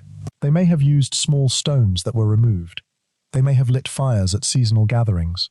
They may have carried the important lines only in memory. The permanent monument could be the final visible stage of an invisible tradition. This matters because archaeology is biased toward what survives. Stone survives, rope disappears, wood rots, footprints vanish. Stories leave no physical trace unless someone writes them down. The mathematics may therefore be older than the monument we can still see. A community could spend decades learning a horizon before deciding to monumentalize it. By the time the stones were raised, the important relationships may already have been ancient. This reverses the familiar picture. We imagine builders constructing a circle and then using it to watch the sky. Perhaps they watched the sky first, long enough for the circle to become inevitable. If that is true, the real secret of the sequence is not technological, it is cultural memory. The next question is how such memory could remain accurate without surviving textbooks, diagrams, or written instructions. To answer that, the investigation must look away from the stones again and toward the people who learned the sequence by performing it. The sequence also explains why repetition is more than the final step. Repetition tests every earlier one. A marked direction becomes meaningful only when the event returns. A measured boundary becomes tradition only when another group can reproduce, repair, or reuse it. A division becomes socially important when people occupy the space again. Each return is a quiet experiment. The monument asks whether the relationship still holds. The sky answers. The community remembers. Over many returns, successful relationships become harder to separate from custom, story, and identity. What began as practical observation may eventually feel sacred because generations have trusted it. This could also explain why later people preserved features whose original purpose they no longer fully understood. A direction can remain important after its first explanation fades. A ceremony can continue because it belongs to the place. In that way, repetition does not simply preserve knowledge, it transforms knowledge into tradition, and tradition can carry a geometric relationship much farther through time than any individual observer could across one short human lifetime alone, however attentive they were. Imagine trying to preserve a construction plan for 3 generations without paper. No blueprint can be stored in a chest. No manual can be copied. No diagram survives unless it is carved, painted, or rebuilt. Yet a community still needs a way to remember how a monument is made. The solution may be simpler than writing. Teach the process. A child watches an adult drive a peg into the ground. The child learns that this point matters. Later, the same child helps stretch a rope. Someone older explains where to stand when the sun reaches a particular place. The instruction is repeated during a gathering. Years later, the learner becomes the teacher. Knowledge survives because people perform it. This is easy to underestimate in a literate world. Modern people often assume that complex knowledge must be written to remain accurate, but countless skills are still learned through demonstration. How to tie a knot, shape wood, navigate familiar terrain, sing a melody, or judge distance by eye. The prehistoric builder could have learned geometry in the same embodied way. Place the peg here, stretch the rope until it is tight. Walk around the center, mark the boundary. Stand between these stones. Watch where the light appears. Return when the season changes. Each instruction contains a practical relationship. Together, they form a system. This creates a crucial distinction between non-literacy and ignorance. The absence of surviving mathematical texts does not prove that people lacked mathematical thinking, but the opposite mistake is equally dangerous. Impressive monuments do not prove that builders possessed advanced theories identical to modern mathematics. The truth may lie between those extremes. They knew enough to do what they needed to do, and what they needed to do could be remarkably complex. A construction project involving many people also becomes a teaching environment. Younger participants learn by carrying materials, holding ropes, marking points, and repeating tasks. Ritual can reinforce memory. Songs or stories can preserve sequences. Social roles can keep specialist knowledge within particular families or groups. The act of building becomes the lesson. This may explain how procedures could remain stable even when no written record survives. The monument is not only the product of knowledge, it may also be the place where knowledge is transmitted. Every generation that repairs, extends, or reuses the site learns something from those who came before. the stones themselves become teachers. A young builder does not need to know why the first axis was chosen centuries earlier. The line can be inherited as tradition. Later generations may reinterpret its meaning while preserving its direction. This is how mathematical order can outlive explanation. But if measurement was taught through action, what physical standards could builders trust? A rope can be copied, but it stretches. A wooden rod can be preserved, but it warps. A pace can be repeated, but bodies differ. The missing ruler returns, now not as a single mysterious unit, but as a practical problem every community had to solve. Oral knowledge can be protected by redundancy. The same instruction may appear in several forms: a story, a route walked during ceremony, a sequence of construction tasks, and a visible relationship between stones. If one form changes, another can help correct it. A participant forgetting words may still remember where to stand. An elder unable to move material may still explain the order of work. The monument provides a model that later builders can study. This system is not infallible, but neither is writing. Manuscripts are lost, copied incorrectly, and misunderstood. Knowledge survives when communities continue to use it. A living procedure can therefore persist with surprising strength, even when no text exists to prove it ever had rules. The absence of a manual may tell us less about prehistoric intelligence than about the fragile materials through which knowledge was once carried, and the long silence that followed when those communities disappeared. A ruler does not need numbers printed along its edge to function as a standard. A length of rope can be the standard. So can a wooden rod, a staff, a repeated chord, or a body-based measure used consistently enough within one community. The difficulty begins when modern researchers ask whether that standard was universal. Rope changes with moisture and tension. Wood expands, shrinks, and breaks. Human bodies vary. A pace measured by one person is not identical to a pace measured by another. If prehistoric builders depended on these tools, perfect consistency across hundreds of miles would be difficult to maintain. But perhaps perfect consistency was never required. Consider the difference between absolute measurement and proportion. A circle can be small or large while remaining a circle. A radius can double while the relationship between radius and diameter remains unchanged. A doorway can be widened while preserving its position on an axis. If builders cared primarily about relationships, then local units could vary without destroying the design logic. This offers another explanation for why proposed universal units remain difficult to prove, while geometric organization remains visible. One community may use a rope preserved in a ceremonial store.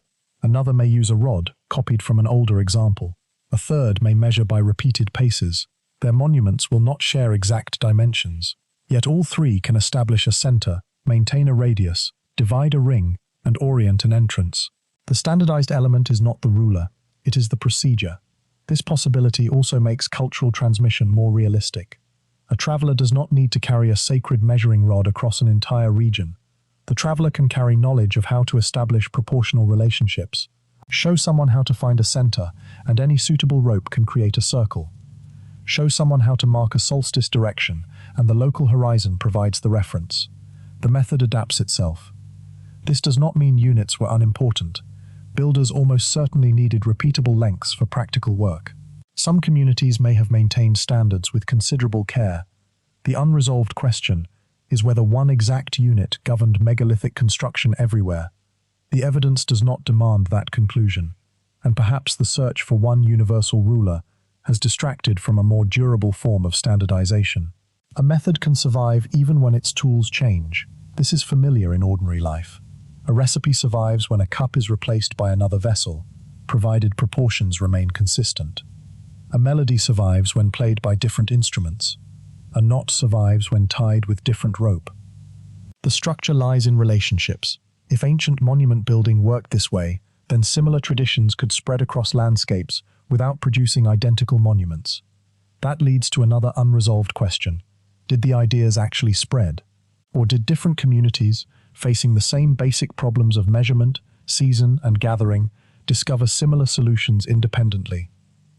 The difference between transmission and independent invention is subtle, and the stones alone may not provide an easy answer. The difference between local and universal standards matters. Local standards can still support large cooperative projects. Workers on one monument only need to agree on the local reference. A chord can be checked against another chord. A rod can be kept by a specialist. A body measure can be checked against an object before work. Precision becomes social rather than absolute. The community agrees on what counts as the correct length for this task. Such systems can produce consistent architecture without continent-wide uniformity. The missing ruler may therefore be missing because there was never only one.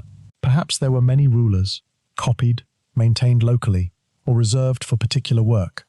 If so, modern researchers searching for one universal number may be compressing a diverse prehistoric practice into a standard that never existed in exactly that form. The deeper consistency may lie in shared agreement itself. People shared a reference together before they began to build. There are two simple ways to explain why distant communities sometimes create similar things. The first is connection. People travel, families move, goods are exchanged. Stories cross valleys and coastlines. A builder visits another community and sees a different way of arranging stone. A ceremonial specialist learns where another group watches the winter sun. An idea returns home with the traveler and changes as it is adapted.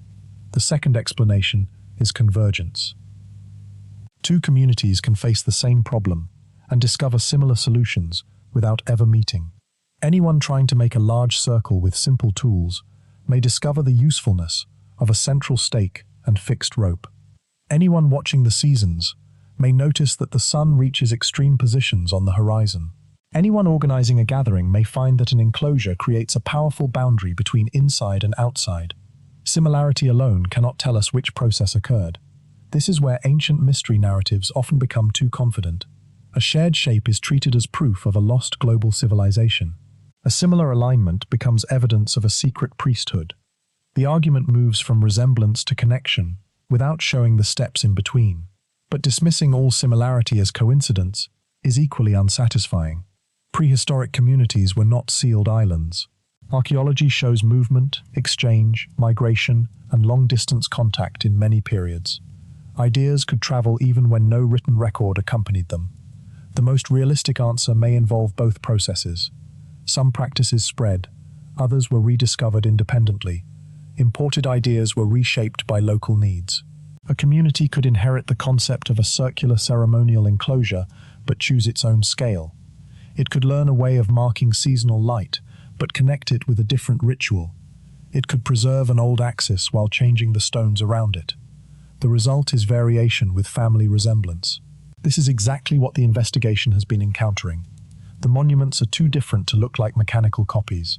They are too organized to dismiss as random piles of stone. Between those extremes lies a world of adaptation.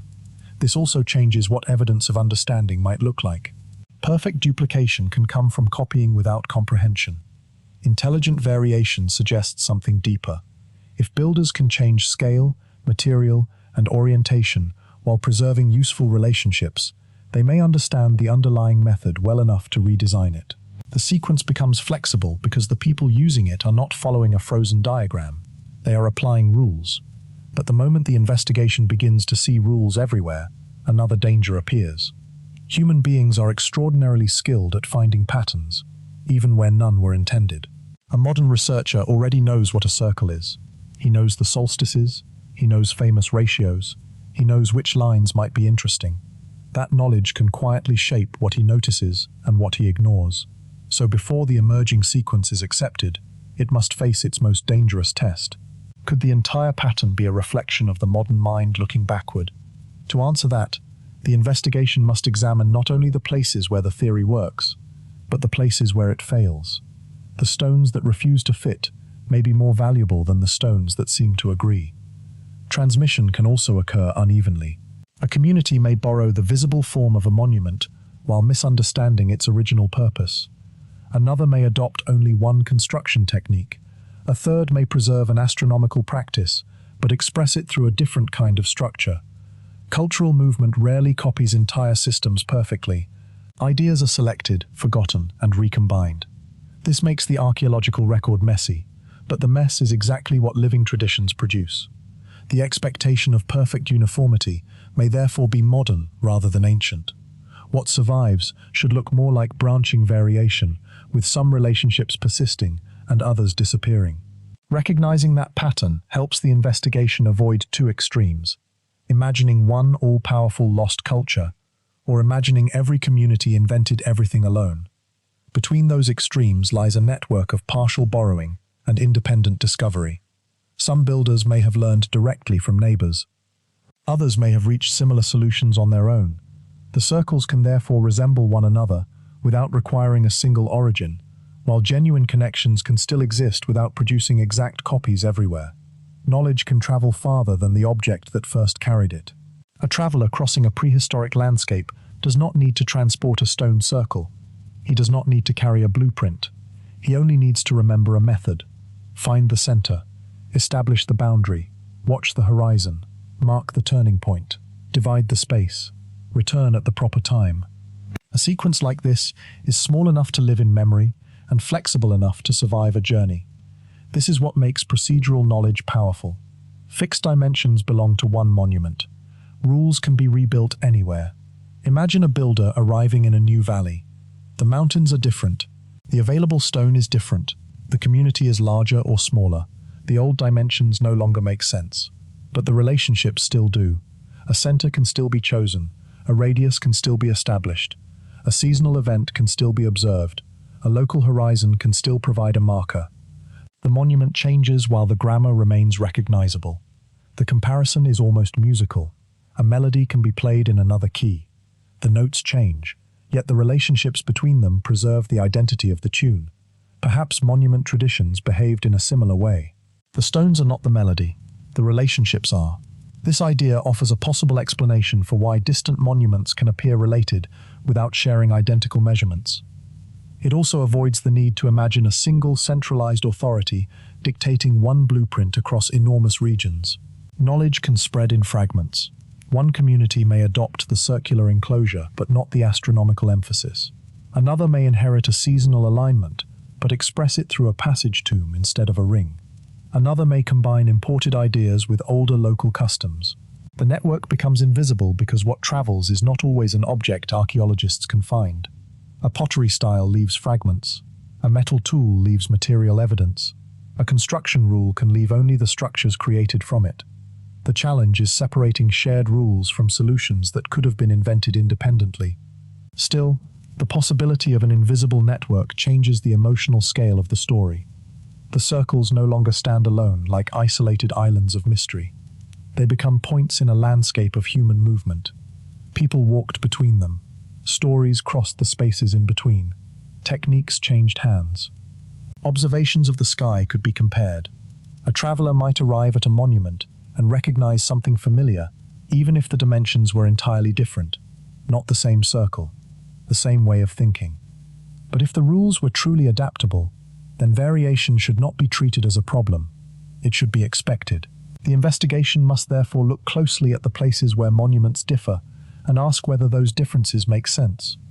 Sometimes the strongest evidence of shared knowledge may not be copying. It may be intelligent change. Such a network would not require permanent roads, political unity, or a central authority. Seasonal gatherings, marriage ties, trade, pilgrimage, and ordinary travel could move ideas gradually. A person might see only a few distant monuments in a lifetime, yet a technique could pass from community to community over centuries. Each transfer would alter it slightly. The resulting distribution might resemble a chain of echoes rather than a direct copy. By the time the method reached a far region, its original context could be gone, while a useful operation remained. Archaeologists would then see similarity without being able to recover the path that created it. The silence between the circles may hide not isolation, but movement too ordinary to leave a clear monument of its own. This possibility is difficult to prove, because procedures rarely fossilize. Yet it offers a realistic mechanism for shared ideas to spread without carrying identical measurements. The invisible network is therefore not a mysterious organization. It is the ordinary human habit of watching, learning, traveling, and teaching across many generations. A monument built beside mountains cannot behave exactly like one built on open plain. The horizon is different. The path of approach is different. The available stone may be different. The number of people gathering there may be different. Even the stories attached to the place may demand another form. If a shared sequence existed, flexibility would be essential. This suggests a hierarchy of features. Some elements may be fundamental, a meaningful place, an organized boundary, a center or focal area, a deliberate direction, a controlled way of entering or moving through the space. Other elements may be negotiable.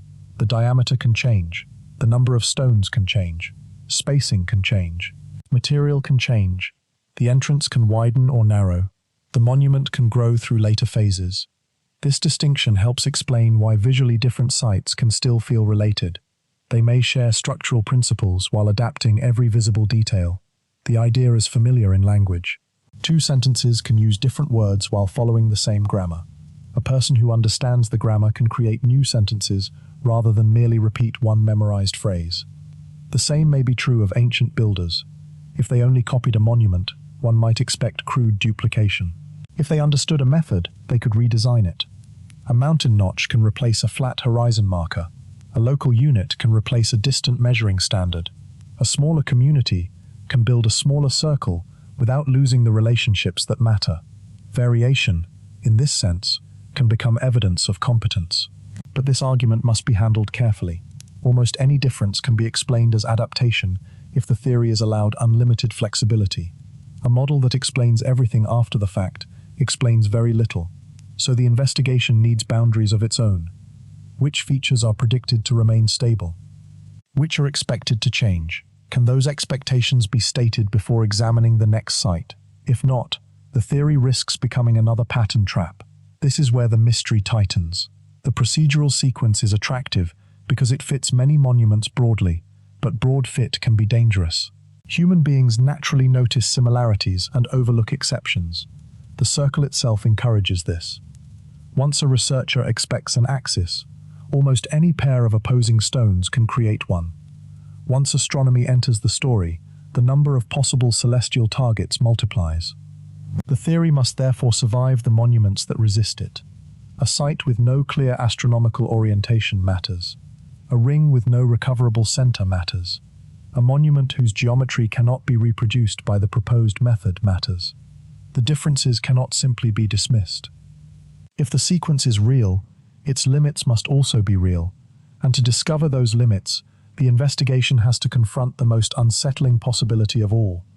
Perhaps the invisible network exists only because the modern observer has connected the dots. Chronology matters as much as geography. Two monuments can look similar and still be separated by centuries. In that case, direct copying between their original builders may be impossible, while a long-lived tradition remains plausible. Conversely, nearby sites built at the same time may reveal intense local exchange. The invisible network must therefore be imagined as changing through time, not as one permanent system covering an entire region.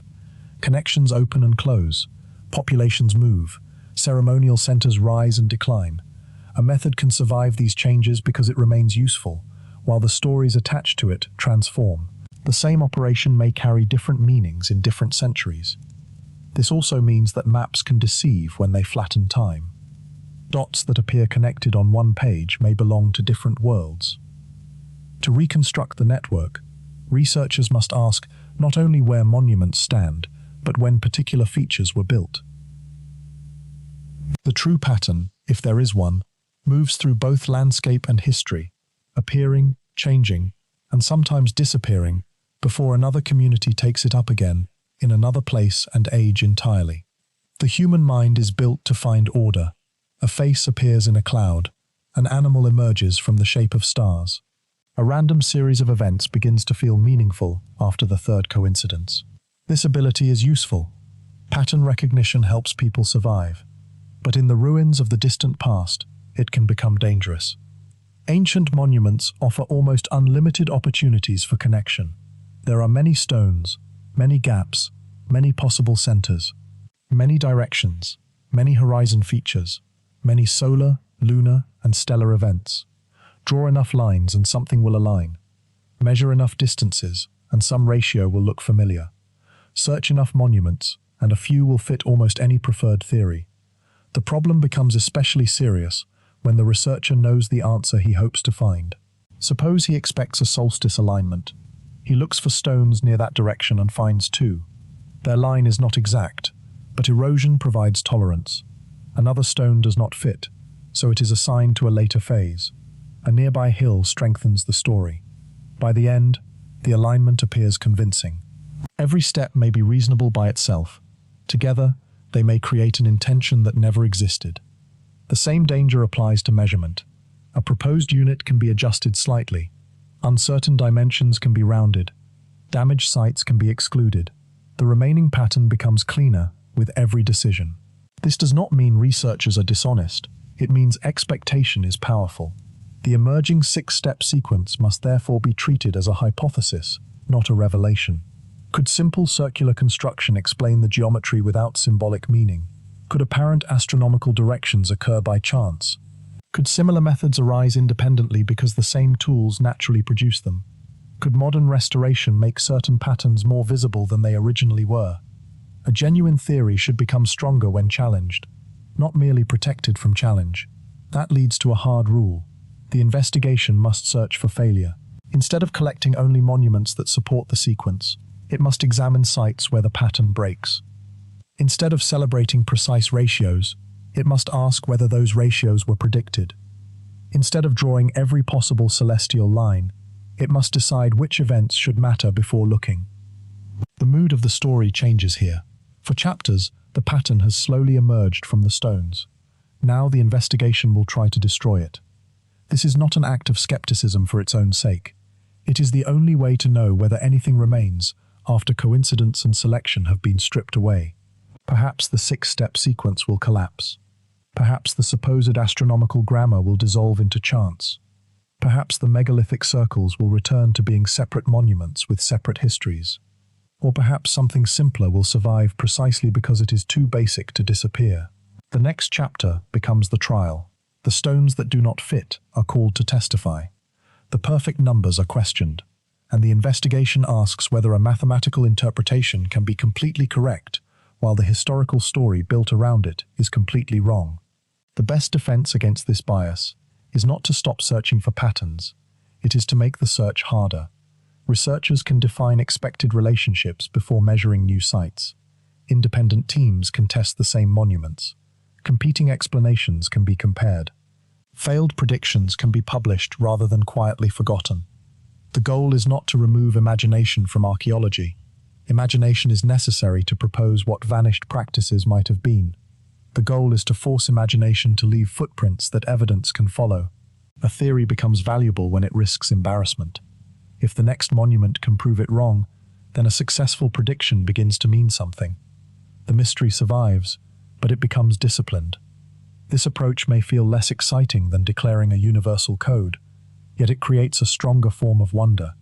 A pattern that survives hostile testing no longer depends on belief. It earns attention. And when a theory fails, the failure is useful because it reveals which part of the supposed sequence belonged to the builders and which part belonged to the modern observer. The search becomes slower, quieter, and far more difficult, but also more honest, more testable, more defensible, and ultimately more revealing.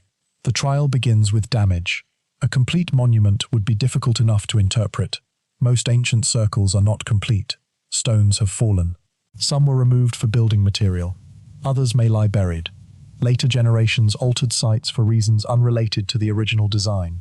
Modern restorers sometimes raised stones again, according to the best knowledge available at the time.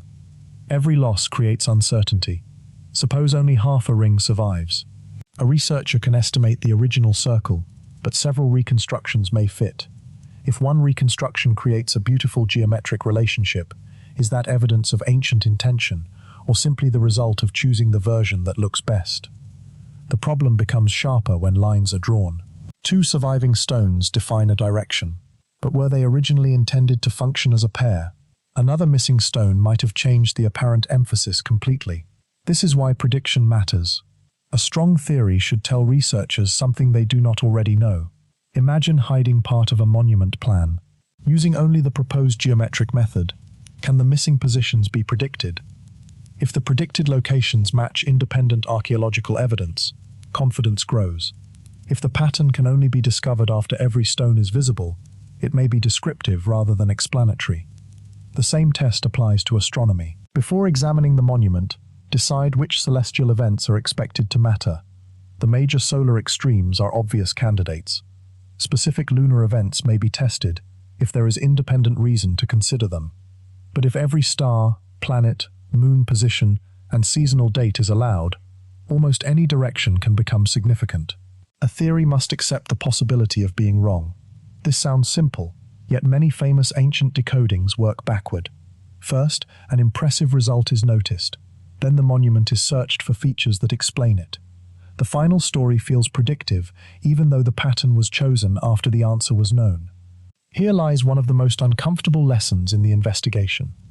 Mathematics can be perfectly correct, while historical interpretation is completely wrong. A line between two stones may genuinely have an angle of a certain number of degrees. That angle may genuinely correspond with a celestial event. The calculation is not false. What remains uncertain is whether prehistoric builders cared about that relationship. Numbers cannot supply intention by themselves. Context must do the rest. Architecture, chronology, repeated examples, landscape, and archaeological evidence all matter. This weakens many spectacular claims, but it strengthens the patterns that survive. An approximate axis repeated through several phases may matter more than a perfect line created from two isolated stones. A broad seasonal orientation may be more convincing than a decimal level ratio extracted from uncertain measurements. The investigation now turns toward those precise numbers, because nothing creates the feeling of forbidden knowledge more effectively than impossible-looking accuracy. And nothing may be easier to manufacture accidentally. Chronology provides another safeguard. Features that appear aligned today may belong to different construction phases. If one stone was raised centuries after another, their apparent relationship cannot automatically represent the intention of the earliest builders. Dating is often imprecise, but even broad sequences can prevent impossible combinations. The monument must be reconstructed through time as well as space. Instead of one plan, researchers may need several overlapping plans, each with its own priorities. This temporal layering is inconvenient for universal theories, yet it may explain why some sites seem simultaneously ordered and contradictory. The contradiction can disappear when the monument is allowed to change. A later community may preserve one ancient axis while abandoning another. It may add stones that create new relationships never intended by the first builders. What looks like one complicated equation from the present may actually be several simpler decisions, separated by generations. The pattern trap becomes especially dangerous when time is compressed, because features that never coexisted in their original form can be made to participate in the same modern calculation together. Imagine a ruined monument with 30 surviving stones. Each stone has a height, width, and position. Every pair of stones creates a distance. Every line creates an angle. The ring has a diameter, perhaps several possible diameters if it is irregular. There may be entrances, nearby mounds, distant hills, and other monuments within sight. The number of possible comparisons quickly becomes enormous. Now begin searching for a famous constant. Compare one diameter with another. Divide stone height by entrance width. Measure the distance to a neighboring site. Adjust for an uncertain original position. Round one value slightly. Soon, a number appears that seems astonishingly close to something familiar. The temptation is immediate. How could prehistoric builders have known this?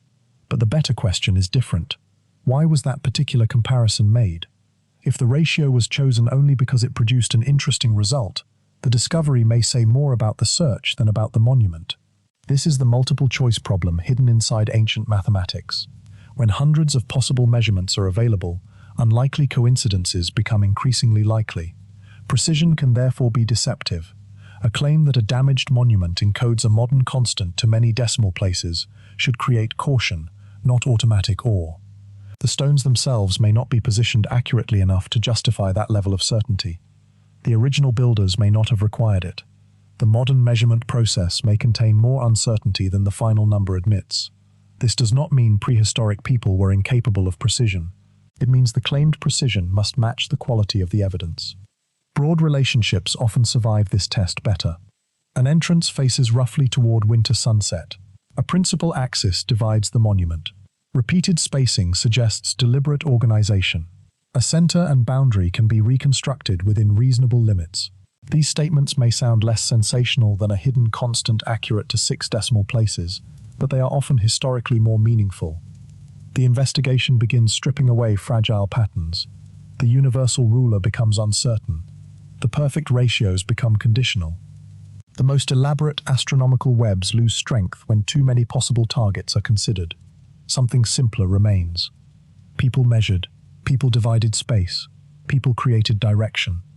Some communities clearly paid attention to seasonal light and horizon events. The mathematics becomes less exotic and more human.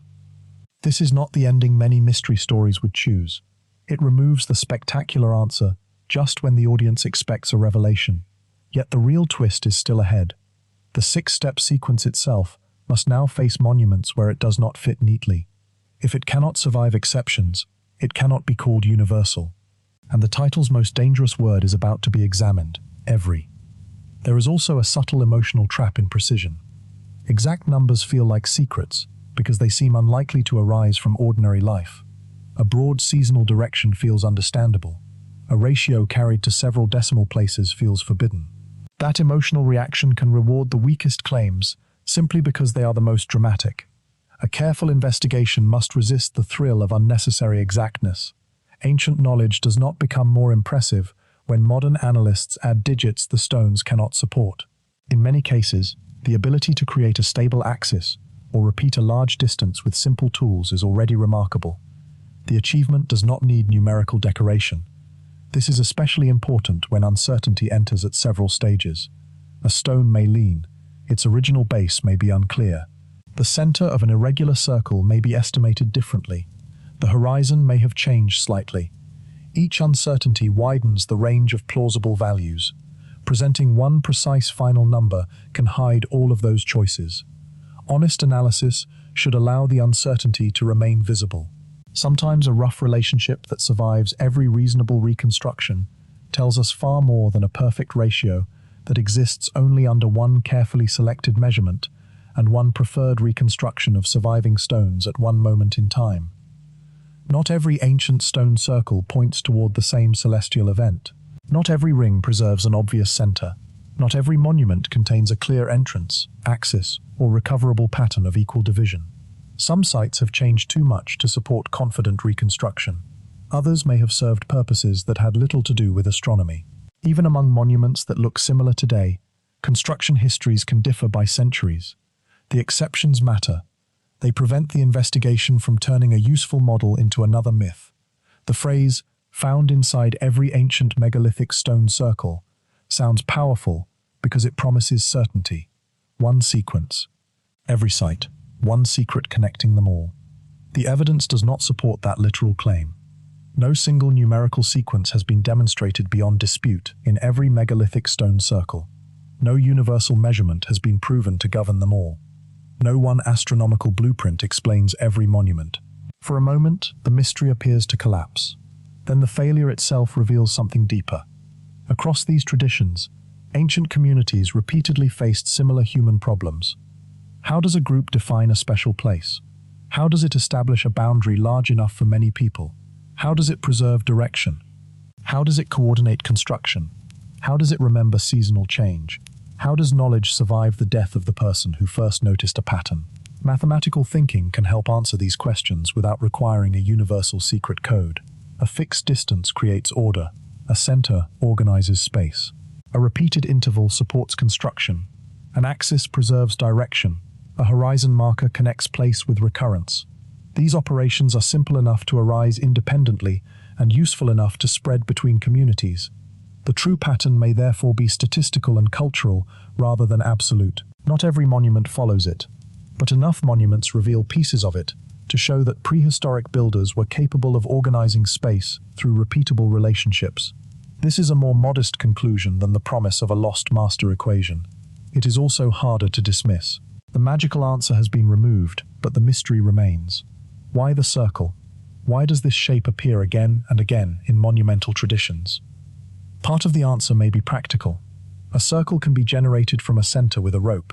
It encloses maximum area efficiently. It has no privileged corner. But the shape also carries a natural resemblance to cycles. The sun returns. The moon changes and returns. Seasons pass and return. People gather, separate, and return. The circle is a shape in space that seems to mirror recurrence in time. Perhaps that connection was never formally stated. Perhaps it did not need to be. The investigation has reached its final chapter with no universal hidden number in hand. Instead, it holds a sequence of relationships: observation, marking, measurement, division, alignment, and repetition. The last task is to return to the unnamed circle where the story began and look at it once more. Nothing about the stones will have changed. Only the viewer will be different. The word every also hides another assumption, that all objects placed in the same modern category were understood as the same kind of thing by their builders. Archaeologists call them stone circles because the label is useful.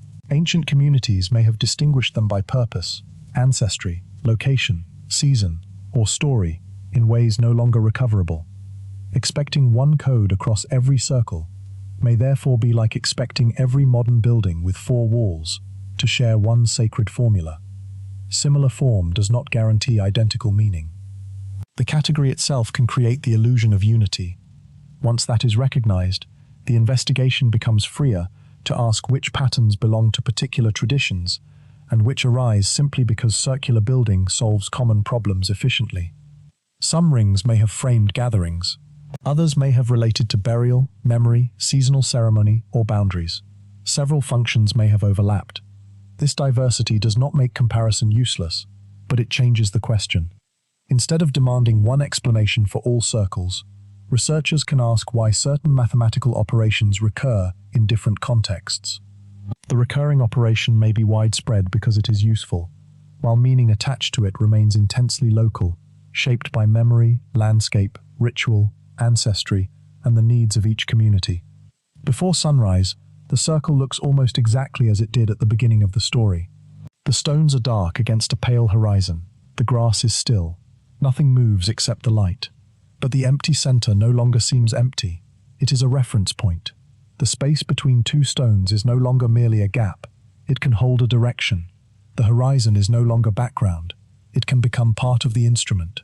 And the sky, which once seemed separate from the monument, now provides the events that give certain lines meaning.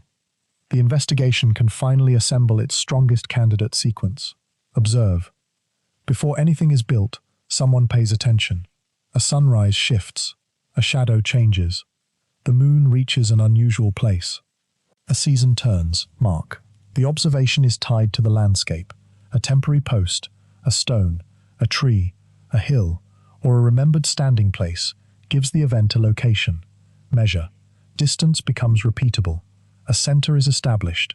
A rope, rod, pace, or local standard allows space to be organized. Divide.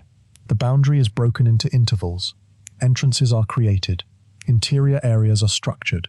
Opposing points form axes. Align. A relationship inside the monument is connected with something beyond it. A horizon feature, a seasonal light event, an approach route, or another meaningful place. Repeat. People return. The event returns. The relationship is confirmed and remembered. A new generation learns where to stand. This sequence does not prove that every megalithic circle was created for the same reason. It does not establish one universal mathematical code, but it describes a recurring way mathematical thinking can enter monument building. The sequence turns uncertainty into order. Observation finds recurrence. Marking preserves position. Measurement makes action reproducible. Division organizes space. Alignment connects the monument to a wider world.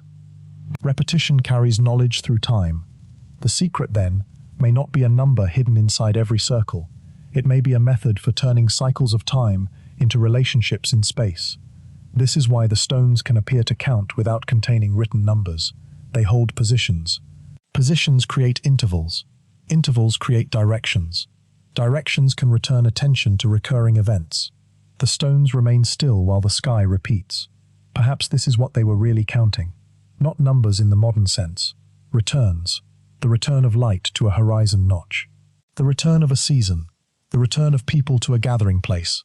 The return of memory through another generation.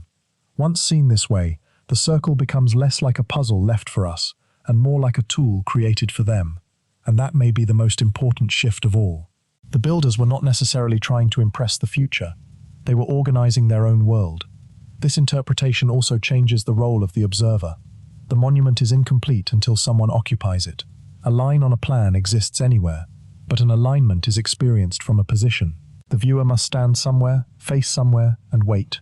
Time becomes part of the architecture. On the wrong day, nothing unusual may happen. On the right day, light appears where generations expected it. The sequence therefore includes a human body as quietly as it includes stone and sky. Measurement is not only abstract distance, it is where people place themselves in relation to a recurring world. This may be why some relationships are difficult to understand from modern plans alone. Aerial views reveal shape but remove the experience of approach. Maps reveal direction but flatten the horizon. The ancient participant encountered the monument while moving through it, perhaps with others, perhaps during a particular season. The geometry was lived. A center was somewhere to stand. An axis was somewhere to look. A boundary was something to cross. When mathematics is returned to the body, the circle becomes less like an equation carved in stone and more like a repeated human act. There is a temptation, when looking at ancient monuments, to make their builders extraordinary by making them impossible. A lost civilization must have taught them. A forgotten technology must have moved the stones. A secret mathematical code must explain the design. These stories are attractive because they turn the past into a locked room. The ordinary people of prehistory become too primitive to possess the key, so the key must come from somewhere else. But perhaps that assumption hides the greater achievement. A community that watches seasonal change carefully can learn when certain events return. A community that preserves observations through stories and repeated practice can build knowledge across generations. A community capable of organizing large groups can turn that knowledge into architecture. None of this requires a vanished super-civilization, yet none of it is simple. The builders lived under the same sky visible today, but their relationship with it was different. Modern people can check the time without looking at the sun. They can know the date without noticing where sunrise occurs. They can cross a continent without learning the shape of a horizon. Prehistoric communities had reasons to pay attention. Attention, repeated over years, becomes expertise. A person who watches one place through every season sees changes that a visitor misses. A community that returns for generations notices cycles longer than one lifetime. Knowledge becomes layered. This may be the deepest mathematics preserved by the monuments, the search for what repeats inside a changing world. A circle and a cycle are not the same thing, but they share an intuitive logic. A circle returns to its beginning in space. A cycle returns to a familiar state in time. The monument stands where those two ideas can meet. A person occupies the center. A line points outward. The sun reaches the marked direction. Months pass. The event returns. The circle has not moved, but time has completed another turn. This perspective makes ancient achievement more human, not less impressive. The builders could make mistakes. They could change their minds. Later generations could reinterpret older structures. Measurements could vary. Traditions could merge, and still, order could survive. That is why the absence of one perfect universal sequence should not be disappointing. The monuments reveal something richer than mechanical precision. They reveal communities learning to stabilize knowledge in an unstable world. Stone resists decay longer than memory. Geometry resists ambiguity better than a vague direction. A repeated ceremony resists forgetting. Together, these things can carry a relationship far beyond the life of the person who first noticed it. Perhaps the greatest technology in the circle was not the stone. It was attention organized collectively. And now, at the end of the investigation, one final temptation remains to be confronted: the modern desire to believe that ancient knowledge must be hidden before it can be profound. There is humility. It admits that ancient people did not need to be versions of modern scientists in order to understand their environment deeply. Their categories may have deeply mixed what we now separate into astronomy, ritual, engineering, memory, and art. A solstice direction could be technically useful and spiritually meaningful at the same time. A measuring cord could be an ordinary tool and a protected tradition. Demanding only one explanation may be modern. Human cultures often allow practical knowledge and symbolic meaning to occupy the same action.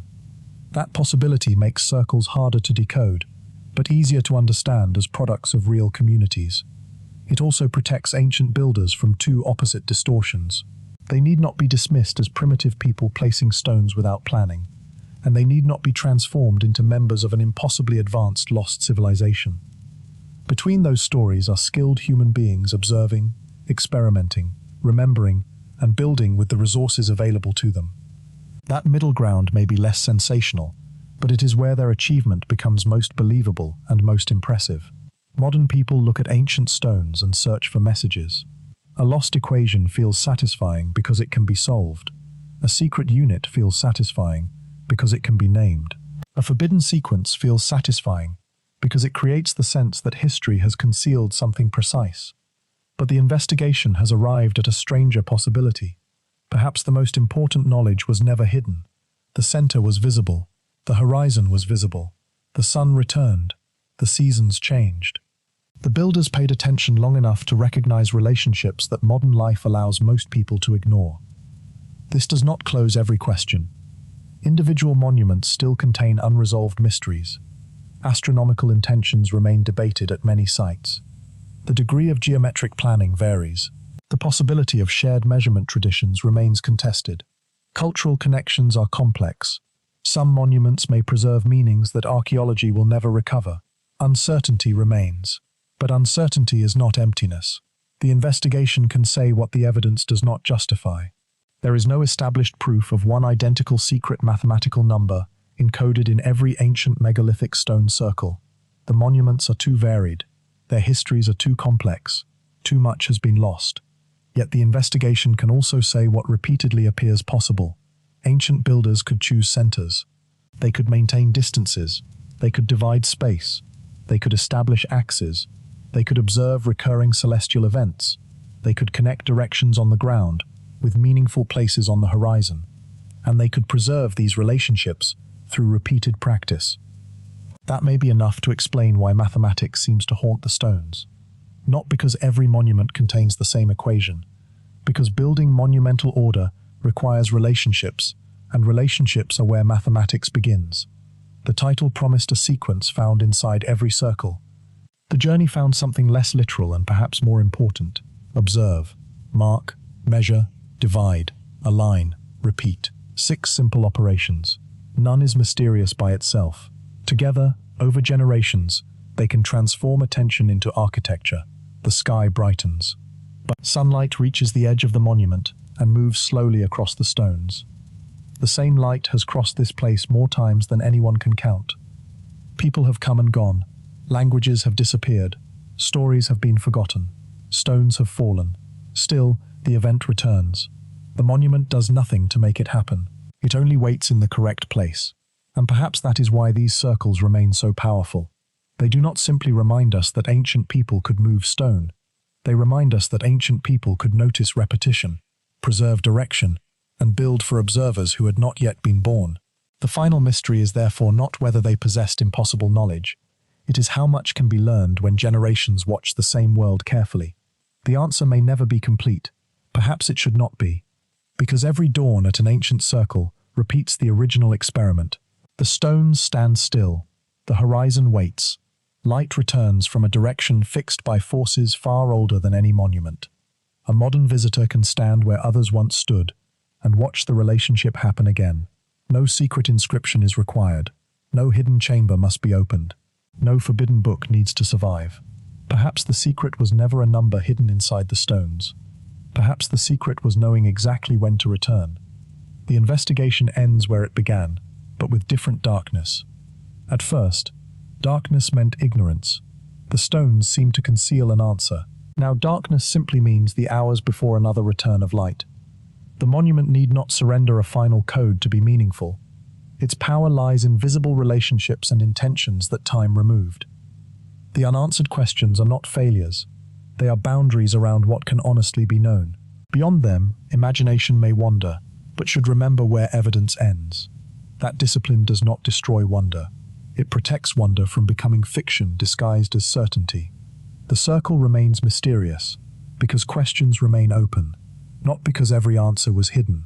In the final quiet just before sunrise, that may be enough for us.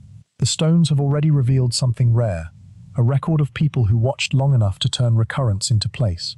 and who built strongly enough for that relationship to survive them.